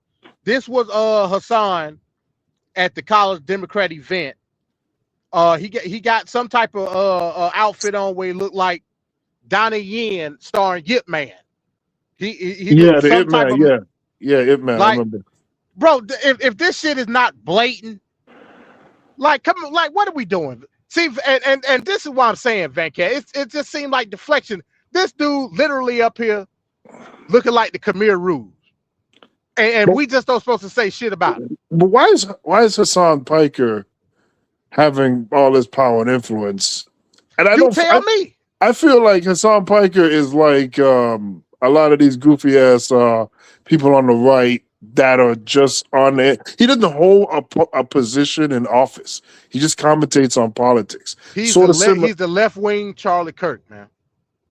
Charlie Kirk, or that other guy, that guy that always trolling people at Fuentes. Jake Lane. Oh, Fuentes. Nick Fuentes. Yeah. Yeah. Yeah. That's what I see, and I don't know. For some younger people, maybe he means more than what I see. But that guy is like, he was a third-rate guy on Young Turks, and it's because his uncle. He wasn't a third rate. Yeah, he was a fucking nepo baby. That's right. what he was. That's what I'm saying, because his uncle ran the damn thing. So, and he would say things that I would. His parents are fucking millionaires. Yeah. Well, there you go. And he acts, and you can tell he behaves like, and he dismisses certain things like he does come from money like that. But he ain't never had to work a day in his life. Yeah. But he has a voice talking about workers' rights. Yeah. But again, Lenin also never worked a day in his life. yet he led the revolution. Mao, the same fucking thing. After this election, when we see where all the chips are falling, that's where we'll get. There's a lot that's riding on this, because I just don't feel that these guys are going to be as significant as what's being said. He's downplaying it, man. Go ahead, Ricardo. He downplaying it, man. Go ahead, man. Oh yeah, Ricardo might be up out of here. Oh, he doing a hot pocket. Yeah. Well, yeah, he probably done with the hot. Yeah, he probably laid out, man. Yeah. I think he done. Well, in any event, again, man, I the amount of downplay, man, I can't go with that, Venkat. I just can't do it, man. I just can't do it. And again, it's not to shy away from what's at stake right now. Literally nobody is doing that. Nobody is doing that, like, at all. Not anybody that's currently in Congress is doing that. Not anybody in opposition media is doing. Nobody's doing that. But to not be able to walk and chew bubble gum at the same time, knowing what we've been through for the last 10 years, that's the dangerous part. Look, I'm gonna play this last video, and then we're gonna get the hell up out of here. I don't know if we're not better off saying, okay, we'll take that alternative ID, bring your gas bill or your light bill or something. Because for whatever reason, this shit polls at 75%. It doesn't make, I don't think people are aware of it. I think people assume that voter fraud happened. Again, I don't even want to say if you want to say infinitesimal, I don't know if I could think of a word that would be even narrower than that. I would say that. And I don't like when we say, well, look, it's a very minor problem, but you got to admit it barely exists. And it doesn't make any sense. Having said that, we are not going to win the war against some kind of ID. It doesn't make any sense. It doesn't fix anything, but maybe you just go along with it and move to the next Well, stage. James, let me disagree. We have voter ID in most states. Most states have voter ID. Right. What they're trying to do with this so-called SAVE Act is require what they say is proof of citizenship, which is either a birth certificate, which I don't know, 25, people have a hard. I went a couple of years ago. I was going to take a trip overseas, and about 10 days ahead of time, I couldn't find. I spent 10 days trying to get my birth certificate, or secondly, a passport, which most people don't have, and thirdly, if you talk about your birth certificate and you didn't get to keep your maiden name. My wife let me keep mine. If you didn't get to keep your maiden name, you're in trouble. So I think you're absolutely right on voter ID, but we basically have it. Again, if we have it, just say, okay, pass the law. I mean, I think I don't want to pass that SAVE Act. I never had a problem with it. I'm just saying, of all the things, if every poll shows 75 or better, say we should have some kind of an ID to vote. Some state, I don't know what it is, but shit, just quit fighting and go along with it and move to the next thing. Well, wait a minute. Let me ask you, what are you going along with? With what? Whatever the law in Louisiana is, make it the national law. Well, I probably have no problem with that. What Okay, I do but have problem. I'm not talking about the SAVE Act. I'm not talking about the SAVE Act at all. Yeah. I'm saying just adapt that. But somehow or another, it comes across that we don't want to check the eligibility of a voter. We don't need to, because they're not going to vote if they're the dumbest thing in the world that a person here could do is illegally just try to vote. It's one vote, don't mean anything. It's the stupidest expenditure of campaign money. I don't know anybody that ever did it to buy a vote. You go to jail for 5 years for one vote. Doesn't even make any sense. It's all a stupid argument, but maybe we could just come up with a simple thing and just say, okay, wait for this. Bye, thank you. Get the hell out of this argument. Yeah, I basically agree with that. I mean, I think, but we really have to deal with the issue better, or Democrats have to deal with the issue better. Okay, so that was from the war room. So Al Hunt was trying to make a distinction. He was thinking that, James Carville was talking about the SAVE Act, which when I first saw this video, I thought like he was saying, just fuck it, just let him pass the SAVE Act. I'm like, no, that's some bullshit. And that's what Al Hunt was saying. Usually I agree with James Carville when it comes to political strategy. I couldn't rock with him on that. But the problem is Republicans are not going to rock with that either. What if Democrats were just to say, hey, look, we're willing to compromise, just pass a national voter ID law, and we'll let y'all have that. Republicans ain't gonna go for that shit. But if they're passing a voter ID law, then we need to pass a way to make more people eligible or able to vote at the same time. That's a state thing. The federal government ain't got nothing to do with that. We need to make that a federal. No, you can't. No, that's we do. That's unconstitutional, Fat Cat. There should be a national holiday on election day. Well, that's to different. Allow people that have been working and have these odd ass shifts like I've had for many of my years of working. That's why I always vote up. I thought you meant like the federal government should nationalize election. No, that shit is illegal. But yeah, I agree with that. You could like make it easier. Yeah, Congress could pass a national holiday saying, hey, look, today is National Voter Registration Day or whatever the fuck. And people, I wouldn't be off work because I'm never off fucking work. But most people would be off work to go register or have a voting day or whatever.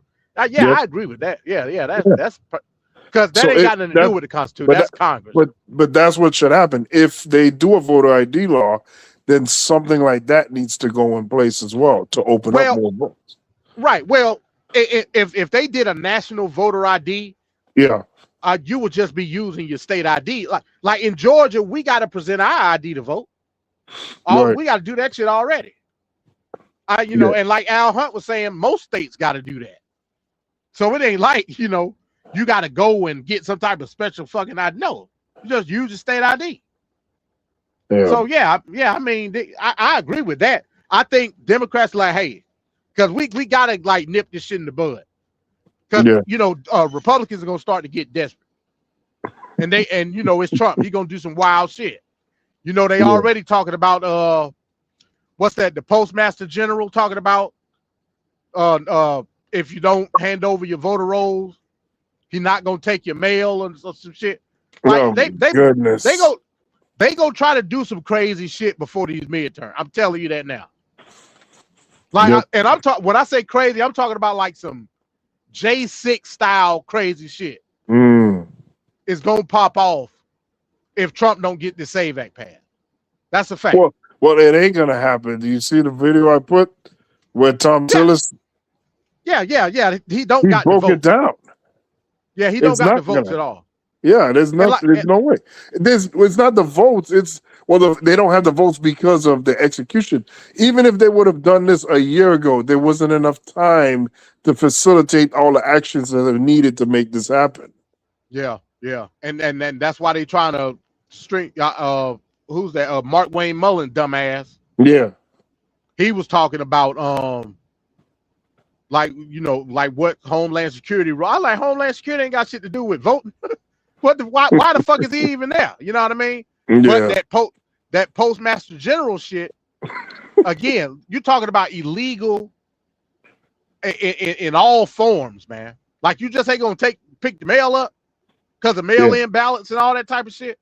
bro. It's gonna be some crazy shit that's happening. It's gonna be some crazy shit. I'm telling you that now. That again, it's not gonna pass. We already know that. Yep. Last I saw, they trying to put it in reconciliation. Now, if they can get it in reconciliation, it may pass. But I don't even think it's gonna be able to do that. To be honest with you, I don't even think it's gonna be able to do that. So we'll see what happens with what. But yeah, that's the show tonight, folks. I just wanted to come on and get y'all's reaction to me becoming a Democrat, man. Again, Vatcat, I think your thought process in this is flawed, man. I just got to be real. Flawed. Yes, it's flawed, man. And the reason it's flawed because I know your track record when it comes to your thought process. If you're going to say one thing about one group of people and you see the exact same thing happening with another group of people, you got to stay consistent, man. You got to say, you can't say this is what it was over here, but it's not that in the same situation over there. You can't do that. You can't do that at all. I'm a pretty even-keeled person. If I see the shit and I'm a new Democrat, brand spanking new, slap my ass. and I see it, you definitely should be able to see it. I don't think certain things could happen in the Democratic Party that could happen in the Republican Party. Like Trump wouldn't run as a Democrat because he would have been shot down instantly. I just don't think that there's room for growth of that type of stuff in the Democratic Party like it is in the Republican Party. The Republican Party is uniquely a fertile breathing ground for that to happen. That's why it happened. Even though I'm annoyed with the DNC and everything else, at the end of the day, I don't think a lot can fly by. And now I could be wrong. I could be wrong on certain levels. Yeah, but I don't think that the catastrophe of what happened on the right can happen the same way on the left. I don't think so. Man, I think you got it all wrong, man. I just gave you ample examples. I understand that, but of the shit happening in real time. I get what you're saying there. There's problematic stuff everywhere, and again, Democratic side has to be perfect and all these other things to not. The Democrats and the Republicans are not the same. These are two totally different mindsets, two totally different parties with different voters. Of course, they may share some similarities in different fringe aspects within it, but Trump ran as a Republican for a very specific reason. Because all his life he had been a Democrat, a fake-ass Democrat, because he's not a Democrat nor a Republican. He's an opportunist. Yeah, and no doubt. It's whatever that week gets him paid. And that's all it was. But for all the longest period of time, he had been a Democrat. Once he's decided to run for office, he magically became a Republican because he knew it. Yeah, I don't disagree with that. But what you fail to factor in, yep, and because you're equating it to the voters, yeah, which is true, but you're of the belief that these voters were Republican in the first place. I'm telling you that they weren't. The reason why I'm saying that they weren't, because look at the shit that they advocated for through Trump. They didn't advocate for no traditionally conservative policy. Right. They didn't. Right. The shit that they advocate for is just as left as the people on the left. Yeah. So that's the issue we facing. That's what I'm saying. Remember, I said long ago, conservatism is dead. That shit don't even matter no more. These people don't want conservative policy. Well, let me say it looks conservative to us because it don't include us. You know what I'm saying? Right. But the shit is really not conservative. It's socialist. It's nationalist socialism, i.e. Nazism. But it's socialism nonetheless. These people are disgruntled. They want the socialism for them. Whereas the lefty loonies want socialism for the middle management. It's the same shit. It's just for different people. And that's all I'm saying, telling you. But with that being said, man, we'll argue another day. I'm gonna let you conduct your memes and talk to us through memes. Hey, my stuff has information in it. Yeah. It's information in the meme. Yeah, I ain't never denied that. I was just saying that's how you speak. Your language is mean. That's what it is, man. But in any event, yeah, like I said, we'll be back next week for another thought box. Hopefully, I have my laptop situation figured out by the end. But like I said, I got it right here. It worked, but for whatever reason, I don't know what's going on with my charger. I'll figure that shit out. I don't know. I don't know. I don't know why it blew, but I'll figure it out. But with that being said, man, appreciate everybody that's gonna watch this later on. Usually that's how it works anyway. So with that, man, let me take my ass to sleep, man. Ricardo already sleep. Like I said, he got the itis from the hot pocket. So it is what it is. All right, y'all. Peace. Peace.